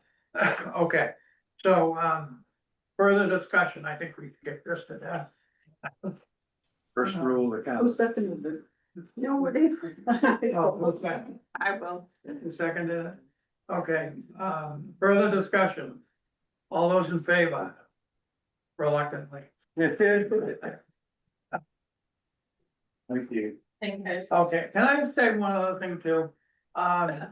Since several members of the resiliency committee, I think, are here. We really need you to post agendas and get them to the town office before your meetings. And I think some of this might have been sorted out a long time ago when, 'cause I never know what you mean, ever. I'll take. We thought they were in some, and I never double checked on that, we thought they were going out to a home distribution list. And so I'll say. No, I'm talking about they need to come to the town office. Yeah. And then they will post them, physically post them in I- certain areas, and they will put them on the listserv, and they'll put them on the website. Yeah. But that, I think we have one other committee that's a little sluggish, but this committee, we get nothing. I have a secondary process that counteract me, Yeah, and somehow that wasn't also getting. Okay. So, because not to be harsh about it, but a town meeting that's held not posted is an illegal meeting. I had no idea that we were not getting you. Yeah, and minutes too. Yeah, Minutes too. yeah, minutes on, you don't. That doesn't make it a legal meeting, but we certainly won. Okay, Thanks, Tom. Yeah. thank you. Is Krista still here? Yeah. Thank you, guys. He's way back. So we'll discuss and execute the contract later. Yeah. Thank you. Yeah. Good. Is there anything else? Yeah, I think so. See, I did, that's why I thought the next Well, step let's was. figure this out while Eva's here. So Eva, we have a question. Sure. Is there something Jeff needs to sign for the grant? Yeah, you can do it by email though. I'll send it to you. All right. Okay. Okay. Krista, you're there you are. Sorry you took so long, but. I know, I'll come up so you can hear me, so I'm not yelling Yeah. back there. Yeah, so I'm just here to ask permission to use the town landing again. We're bringing up our oyster bags, this spring again. And at our seed site, it's difficult for us to bring all of the bags that we need out to our float and then bring all of the seed bags up and sort through and then get back. You know, at like through a low tide, because it's really rocky down the river there. I have not ever seen anyone use the landing this time of year, so we're never in anyone's way. I do know there was a complaint last year when we were putting our oysters down in the winter. Normally I would absolutely always come to you guys. I thought at the previous meeting that we had in the spring that I had permission to use the landing there. So, and I also ran into problems where the temperature was dropping and we had a super negative tide, so if I didn't get my oysters down under quickly, they were going to freeze and they were going to die. So I jumped and used the landing really quick that one day, and apparently there was a complaint by someone, I'm not sure who it was. That complained. I only ran into 2 people that day, and both of them said that they didn't have a problem with me being there using the landing, so not sure who called it in, but apparently someone called Sue and complained that I was there. And then Sue called Terry to come down and tell me that I needed to, you know, not use the landing there for whatever reason they had. They didn't want to see me there, I'm not sure. Yeah, I'm requesting to use the landing this spring like I've done so previously the last 8 years without any issues from anyone in the past. Okay, questions, comments? Yeah, I'll point out that last November, when this discussion happened, we said this was the last time we were gonna approve it. Yeah. Without, we gave you 2 options. One is get an alternative location on your own, or come to us with a contractual agreement with the town. Right now, we don't have any kind of an insurance coverage for you down there. And so I would not approve it another time unless we had some kind of an agreement with you. With a, just like I said with Sundog, a certificate of insurance that lists the town as also insured to at least $400,000 of liability, general liability. Okay.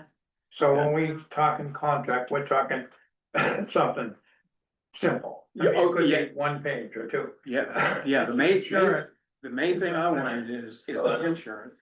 And it could be very simple, but you know, when you wanted to use it, what times you would be using it, those are the kind of things I'd like to see in. I thought we had decided that she needed to get float and that we were not going to let someone run their commercial business. Yes, and that was something we talked about was the float, and I was going to get the float this year, but. It was decided that I needed to get a septic system. To stay in business or else that was going to shut me down. Septic system? Where? Yes, I have a sink that we use to wash our hands in and my. Where are we talking about? What property? Not on our property. No, on my property. Oh. Yeah, I have a sink that was running into the existing Okay, septic all right. system. And then code enforcement Terry said that I needed to get a new septic system. Excuse me, Trish, that's not me, that was LPI. I don't have anything to do with septic systems. Who? Different Terry. Different Different Terry. Terry. It is a Terry, but it's not that. It's not her. Oh, Terry, So, yeah, different. Plumbing and. Terry. I mean, Okay, so Terry, I believe, I thought you guys were both involved in this.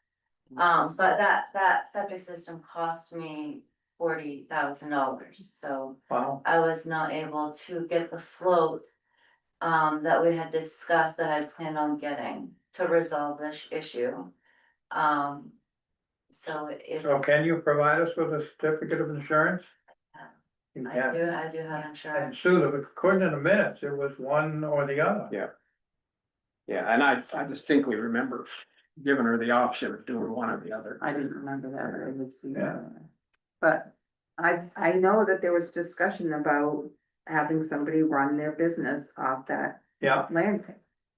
And that we should not be encouraging that, and then you're gonna open it up to other people wanting to do it. well, I don't We're think, just sorting seed there. I'm not running the business there. Well, it's a part of your business that you're doing there. But it's no different than, you know, people unloading their lobster traps. And leaving them there overnight and picking them up the next day. It's still, you know, at least we're there. At the landing and we can move all of our stuff out of the way. We have people that come down and are very interested and wanna learn about what we're doing and. You know, I get to educate people about aquaculture and oystering and they get to see our process, which they love, cause they're getting like. A free education about it. So we're not in anyone's way. I mean, I've seen fishermen come drop stuff on the landing. Leave it there and then just come pick it up and it's in everybody's way. It's like right in the middle of the pier. So what Or we're you're usually right on the ramp, right on the side of, we were on the ramp, but then I decided to move us up on, you know, like the pier on the side in case anyone wanted to bring their boats in and out of there. I thought that was a more, you know, so you're up on the flat part now as opposed to the ramp. out of the ramp, yeah. Cause I just, you know, I didn't want to, you know, Yeah. be in anyone's way. If anyone did come down there. But no one uses that landing until June. Yeah. No. I think the difference is you're there a lot longer period of time typically. Than someone who comes in, unloads their traps, and I agree, we have abusers there. I mean, they theoretically should unload them and haul them off. That day, or certainly early the next morning or something, right? Mhm. But, and we have there's no question when people that abuse that, but. Just because they abuse it doesn't mean. Oh, I'm not trying to abuse. No, I know, I'm not saying that, you come to us every time and ask, but it feels like we got a broken record here and Yeah. I sympathize you with your $40,000 septic system. Oh, it was a crazy insane amount of money. Yeah. Just for a hand washing sink. Yeah. I mean, I don't know, I don't see it as a huge problem, I never have, but.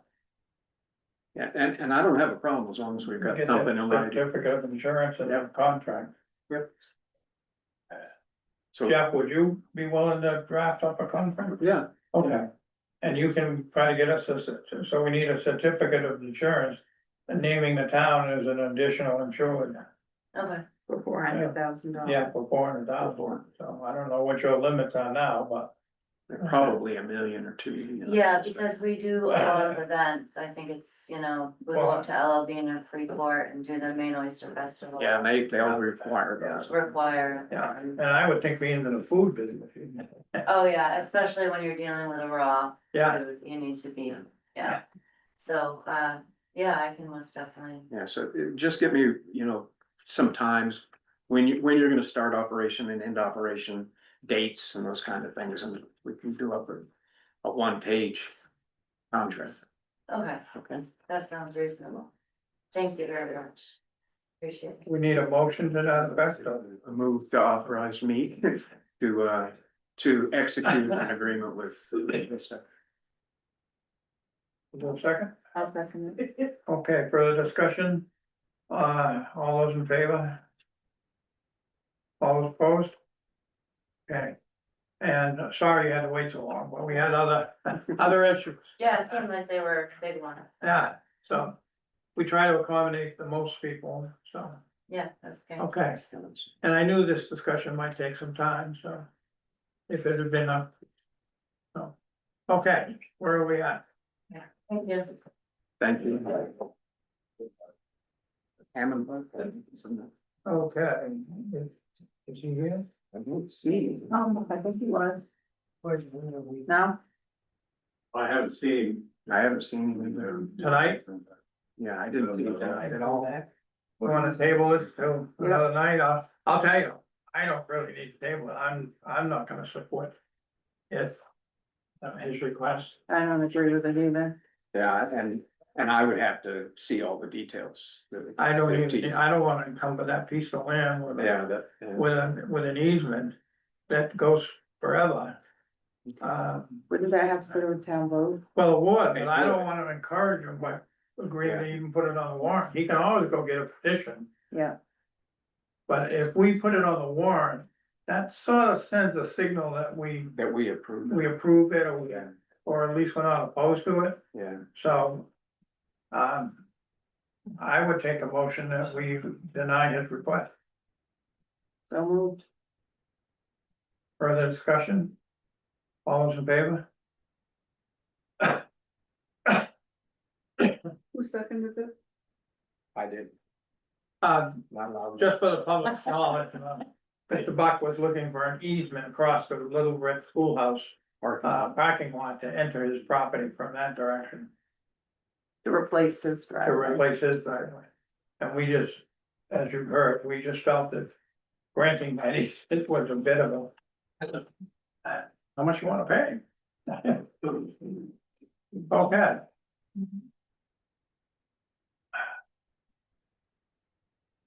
We did the solar grants, let's jump back up to A. We're supposed to begin charging for brush May 1st under our current guidelines. I'd request that we put that off to June 1st because we haven't really got the word out and I'm just getting back in the swing of things. And I think we need to, Dana's been out a few days, we got enough issues there right now. I'd like to put it off for a month so we can get notices out and Dana can start telling people. That's my request, that we change temporarily put that off to June 1st. I'll make that motion. I'll second. Further discussion? All those in favor? Thank you. Okay, establish a 14-day work period for firefighters. Jeff, you wanna make the motion or Yeah, if I give us some background? I can find it. Did you put that in? Yeah. Right here. Yeah, and just for information on this, we currently have firefighters who are working as EMS for the ambulance. And we also have some ambulance folks that are doing the 24/7 manning of this building. And occasionally they have they've gone more than 40 hours in the week, which means we have to pay them overtime. And we have not budgeted for overtime, and we can decrease some of the impact of that. But for firefighters, there's a very specific exception for firefighters and law enforcement, that if the town declares a work period that is 2 weeks, 4 weeks, 6 weeks, or 8 weeks, and then pays them that way, then we can go to 53 hours instead of 40 hours. So the overtime would accrue after 53 hours. So we have never done that. We've always paid them quarterly. So by law, currently, we have to pay them an hour of overtime if they work 41 hours in a week. So this motion is that in accordance with and in compliance with the Fair Labor Standards Act, Section 7K, South Thomaston establishes a 14-day work period for firefighters and will issue paychecks every 14 days in accordance with this period. For firefighters who also work for the ambulance department, this applies immediately in the next pay period. All other firefighters will be transitioned to the new work pay period as soon as David, the fire chief, can make that happen. I'll second that. Further discussion? All those in favor? And I assume David has informed the. Yeah, he's talked to him. I don't know what he's got for feedback yet. Okay. And I think we're gonna have more changes coming on payroll, including things such as mandatory direct deposit. Yeah. Okay, where am I here? I wanted to move to discuss requests from Carol Kratzman and Rachel Snow regarding the Guilford Butler Advisory Committee. I meant to move to that earlier, because I know there's a few people here that might be interested in that. The request, we got a letter dated March 31st, right? The request is really in the last paragraph. It says, at this time of transition, we respectfully ask the select board to remind the members of GBC Advisory Committee of the privilege that has been entrusted to them, and most importantly, their obligation to first bring to the committee their questions and concerns. I hate to say this, but I struggle with that. I mean, people have free speech rights to come into this meeting and pipe off crazily if they want to, without first going to another committee. So why I agree with the sentiment completely, I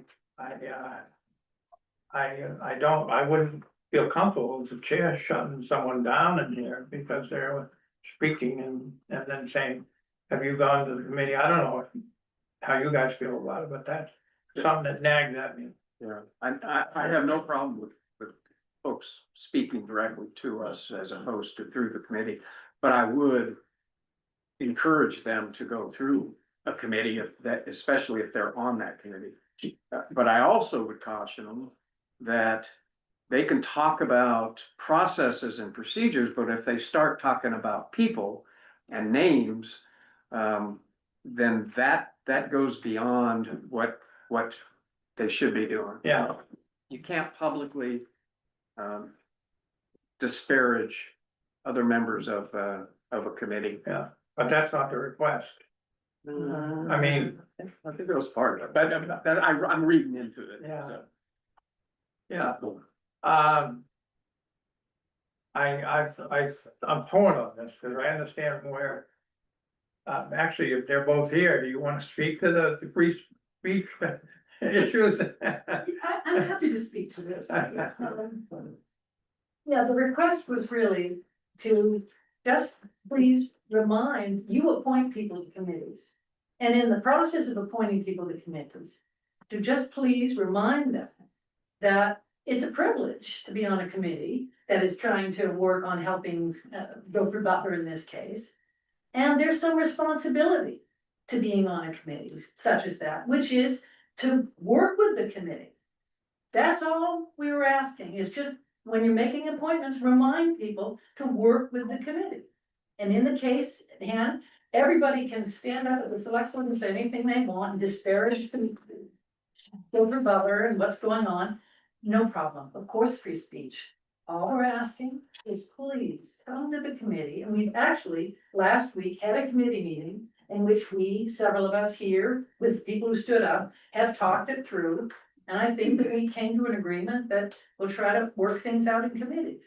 So I think we're okay without having any input further and side. So maybe I'm retracting it, but I think we're okay. Marcia, are we okay? As far as I'm concerned. Well, that sounds like you're retracting this request then, don't it? Well, no, I think she Well, said he, it. he or she was said what she needed to do. Yeah, where she's saying we've settled it among I ourselves. think we've settled it. All right, I think we settled it. make a motion, we table it. Definitely. I A think long wait, Yeah. long wait tonight. My viewers, I mean, that was just. Is there a motion to table that indefinitely, the request? I don't. I wanna have a record here. Yes, you may make. I think part of the problem is that none of us on their advisory committee understand what the process is if we have advisory members who are expressly working against our mission statement, which is to support the committee and the director of the facility. Like, there doesn't seem to be any process to address that, which has historically made it quite difficult to move forward. And I can tell you what the process should be. The bylaws that the committee wrote and we approved should have a line in there that talks about a vote of the committee to recommend removal of members to Well, the it was select. our understanding that our committee, that as committee members, that we are appointed by the select board. You and that are. We don't have the power. You don't have the to power tell to, someone else that they can't. you can vote to have somebody removed for cause if you have it in the bylaws. And No, I disagree. no, they. No, I disagree. We have the hiring. No, that's not what I said. They can vote to recommend to us.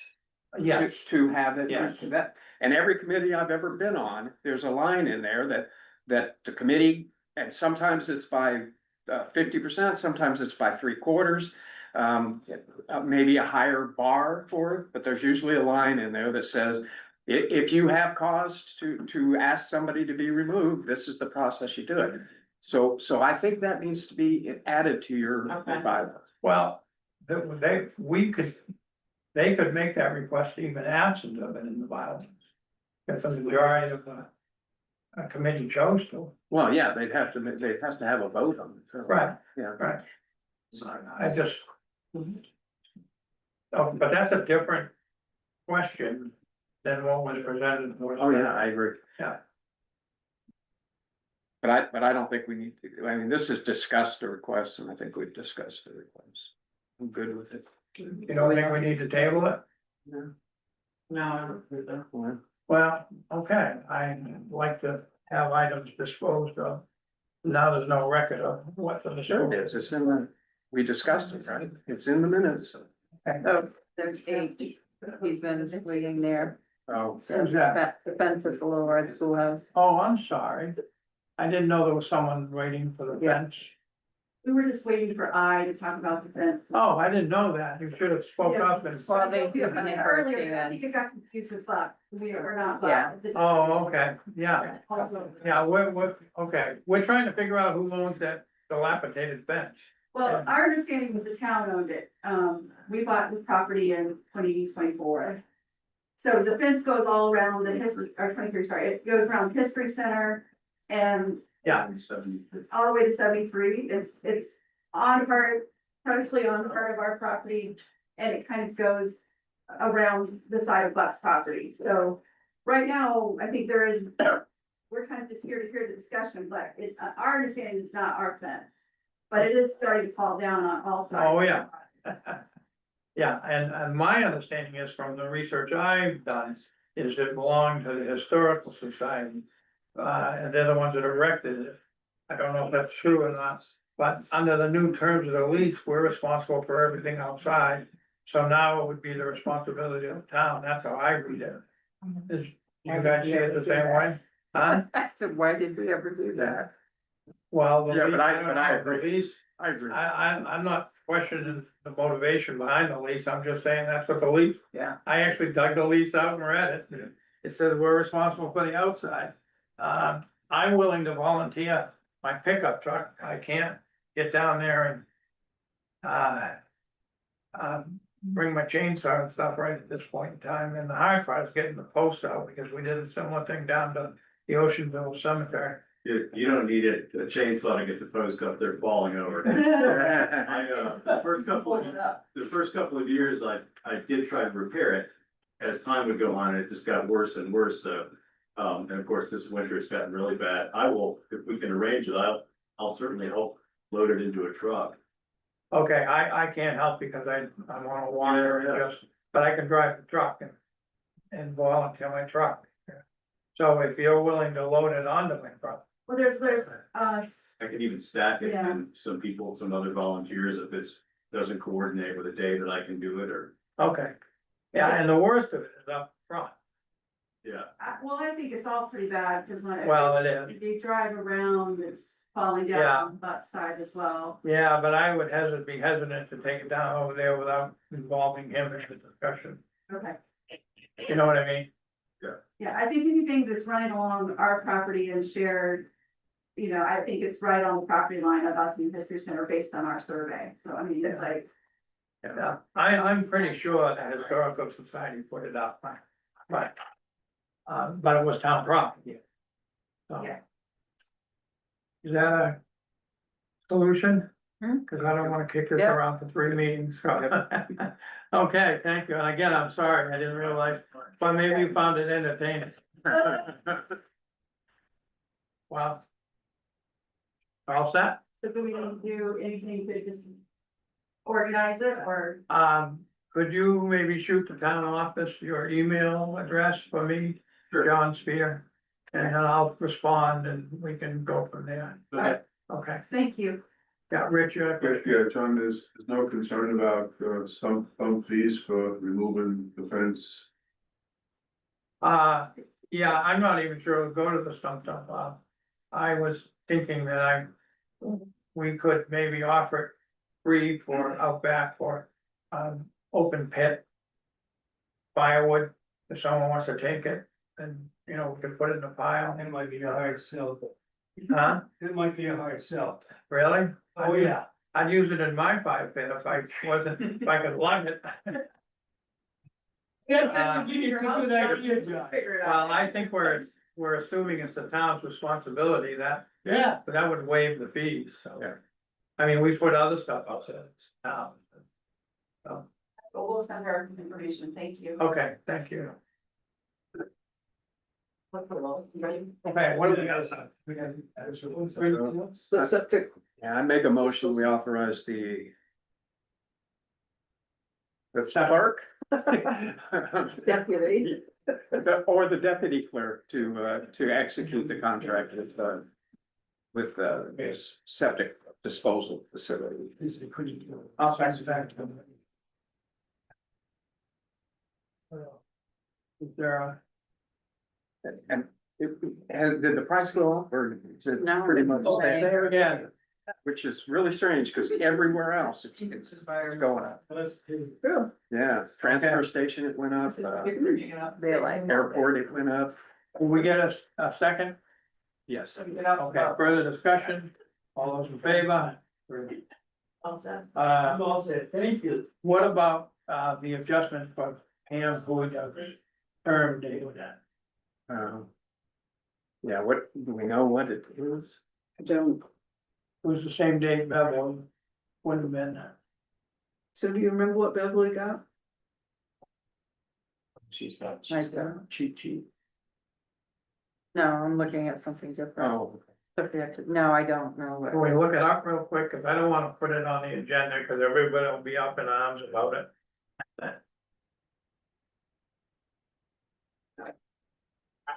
Look and see if it's in the appointments. yeah, I think it was in the. Beverly?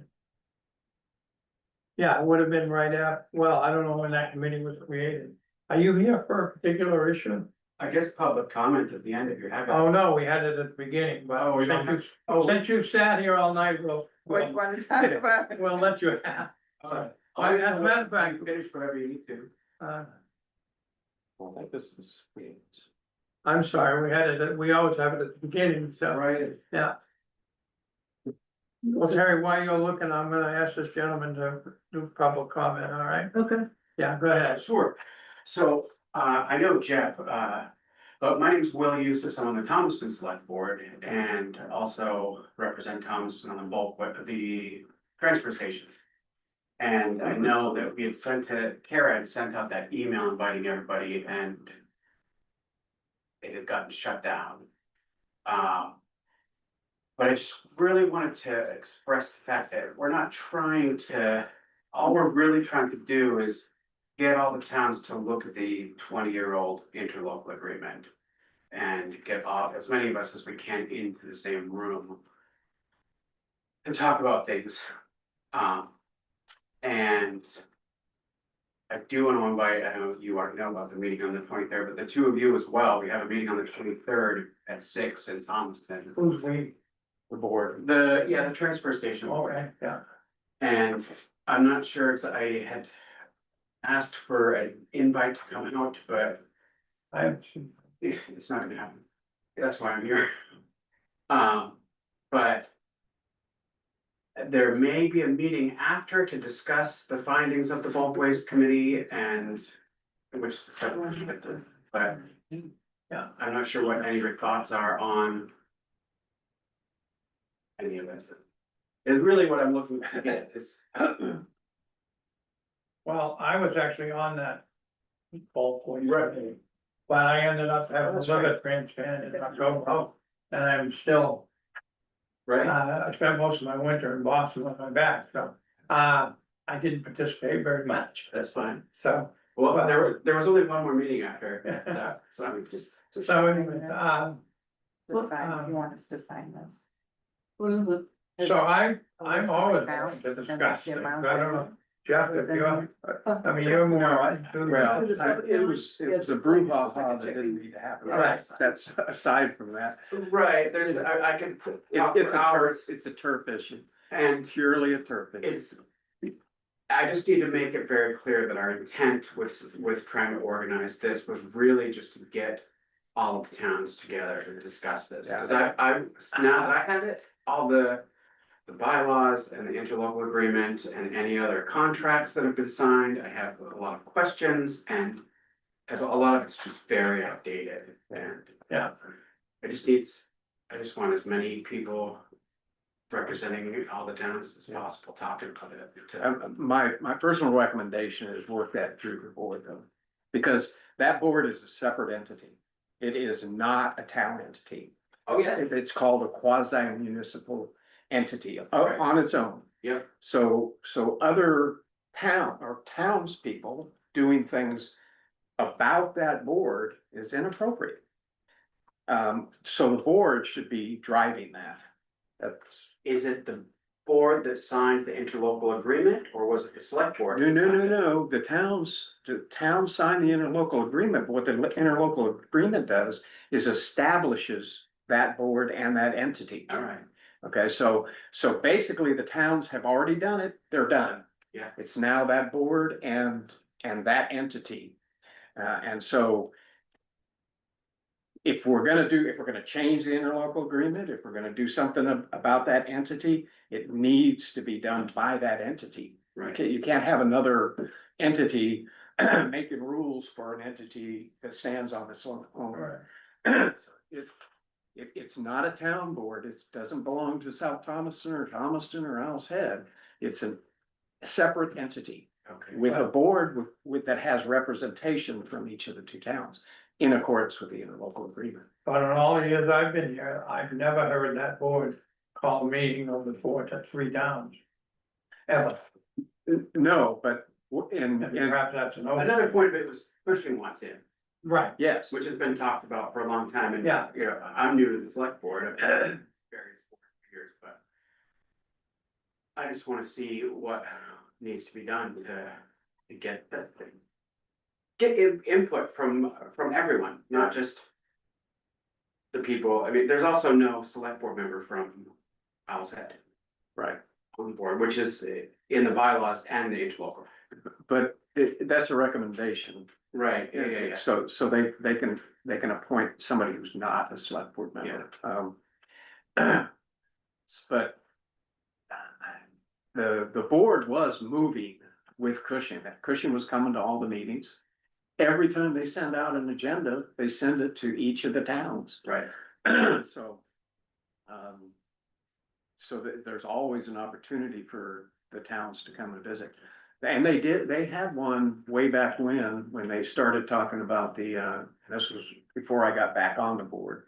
Because I ended up participating in it via Zoom as a select board member for the renovation. yeah. And so right now, the stumbling block for Cushing is a solid waste facility. Which is I don't know if the proposal was emailed to you. Yeah, but the problem is that the board has already determined that it can't be at the current transfer station. Even though part one purpose of the interlocal agreement. Specifically says, construction debris. Which is what bulk waste essentially is. Yeah, but we don't have the facilities for it, we don't have room for it. Well, they were talking about taking the metal out. Yeah, Yeah. But there's I mean, this is why we all need to talk about it, but there's room for a second can there. Next to, like, behind the metal. yeah, but it's not gonna take a second can for 3 or 4 towns. Gonna take more than. Yeah, it's gonna take a lot more. Up in day. Right. Yeah, And plus, the other impediment we have is, what are we gonna do with the brush? We gotta keep this facility open for brush.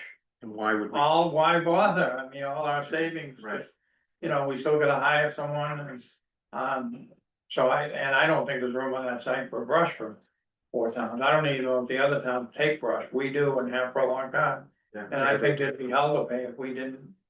What if you take do with brush. brush if there's no place to take it? Well, we're not required to. You just No, but what do people do? put it in your backyard like I do. Make a pile in the corner? Yeah, I got a let big, the- I got a big. let the pile. Or the squirrel, you know, I got a We had big. a free spot, Thomaston, for a while. huh? We had a spot where it was open 24 hours, people could just dump it in Thomaston, but Non-resident? no. Well, that was a problem too, some people got wind of it and, Yeah, you know. Yeah, the Sure, proof of it, but then all of a you know, sudden you got. hearsay. you guys still have though. Well, we should have done. You did. I We did not. had know that. to, cause it was costing so much money and there was so much. So what happens to the demo debris? Oh, no, we Oh, have no, they have bulk waste, bulk waste, but not brush. And we could do that too. Yeah, I don't. We can legally. Yes, I know we can legally, but.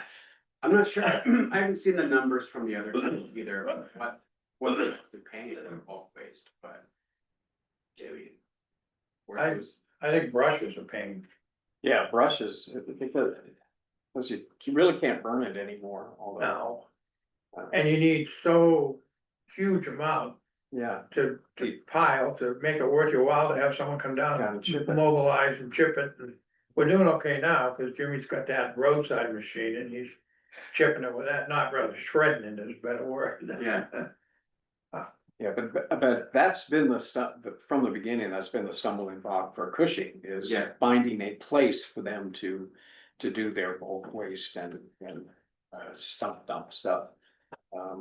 Because right now, today, the board can say, Cushing, you can come to the transfer station. You just have to pay as you go. You wouldn't be a member of the co-op, but you could be a customer of the co-op. We did that prison for years. Which, I mean, it says we're still on a contract, that we can still accept waste from the prison in there too. Right, yeah. That's why, you know. Yeah, exactly.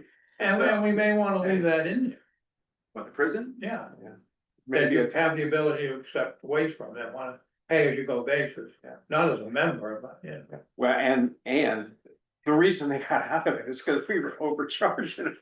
Right. They were paying more than anybody else was for the service, Yeah. for what little. And they don't generate a lot of waste, No, they didn't. there's not too many TVs coming over. That was a cash cow. That was a Right. cash cow. Yeah, I bet. Yeah, But but this is the Warren prison. Yeah, yeah, Right. Yeah. Oh, yeah. yeah. All right. yeah, so, so in a way, I understand where Bruce was coming from. I don't think I would have been as strongly, I don't think I would have worded the response to Kara quite as strongly as he did. But that's Bruce, that's the way he is. So your thought is that the three towns or four towns can't get together? Oh, I don't think, And no, redraft the new on their own? oh, yeah, I don't think you can. I mean, does the, Because you're creating a new, you're creating a Right. new entity when an entity already exists. So that it's up to that entity to dissolve or recreate. It's not up to some outside body to say, we're gonna change your agreement. right, There's no provision for, Oh, there is that the three, it says the three towns. Each town would have to vote on a proposed change to it, but where the change comes from is from the board. it has to come from the board? Well, yeah, I mean, how could it come from another Or it entity? could come from the three towns? I mean, Uh, I don't know. because What if one town withdrew? the other, I think the other towns would have to vote on it. I don't know. get a contract. Cause yeah. Yeah, I haven't read. It's a cooperative. I haven't read it in a long, long time, but. yeah. I've been reading every word of it the last. Yeah. Every word.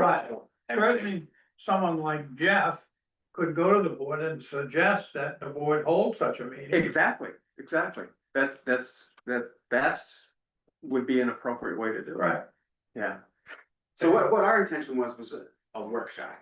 yeah, but it's still a meeting. Right.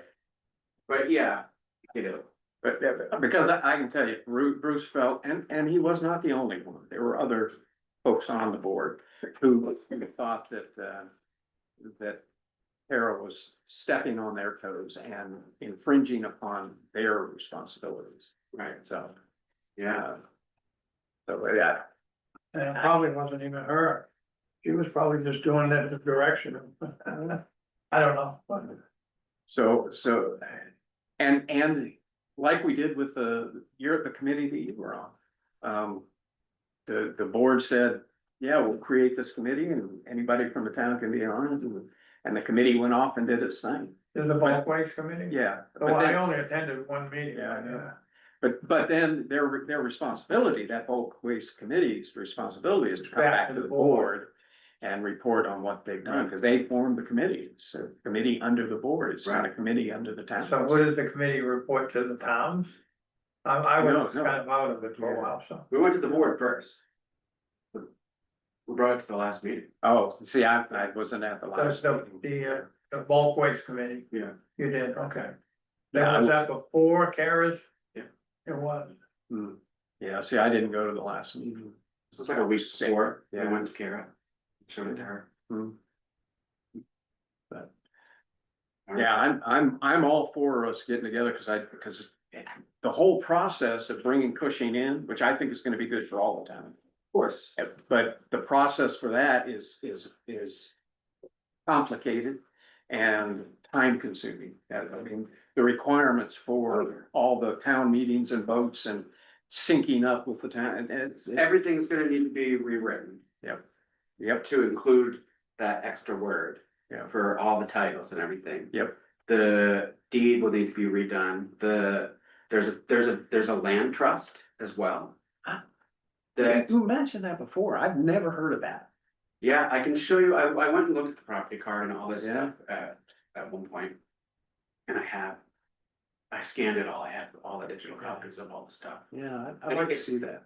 There's a bunch of just different parcels that came together. Right. And one portion, there's a strip that is still owned by Thomaston and leased for $1. Yeah, remember that. And That must have happened like. I think originally that was the site. That one parcel that was owned by Thompson way back in the eighties or whenever it came together. 83. Yeah, Yeah, because the body stood up, was created so that they could own property. Right. Because prior to that, they couldn't own. yeah, and then they acquired a budding property. Yeah, But Thomason still owns that core acre, I would assume. or a portion of it.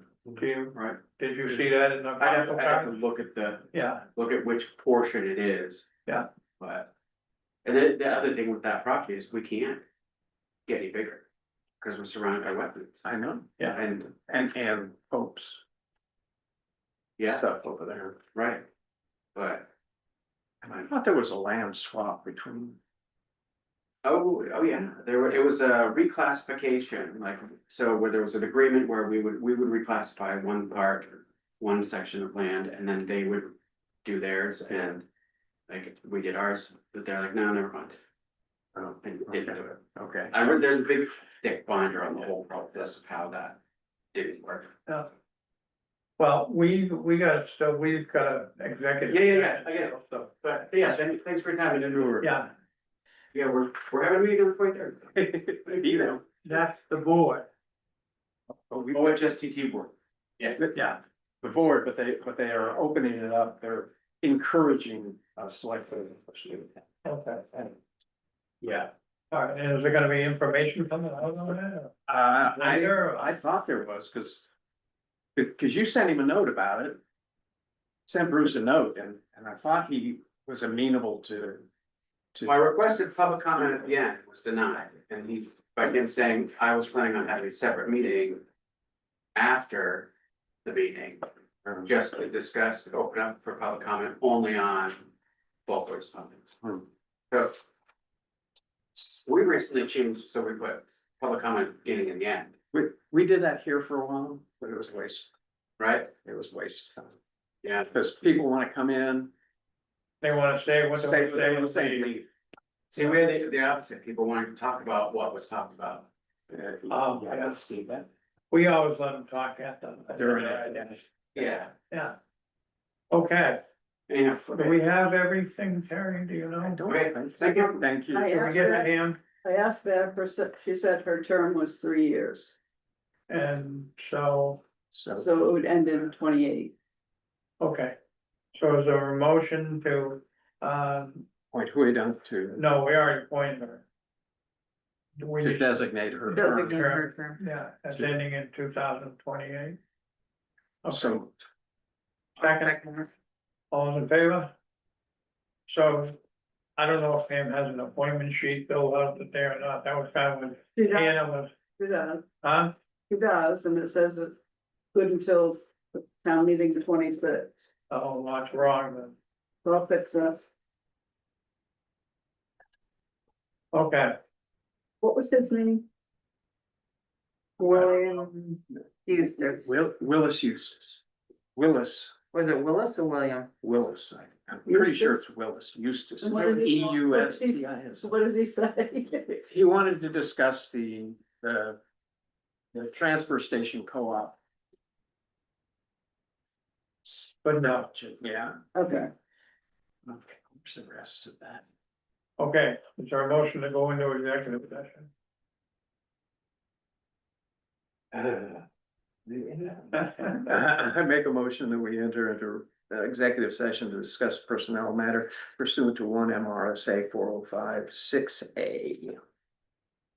For a second, I'll second that. Further discussion, all those in favor? Okay, so Terry, you know, everything shut down? Working on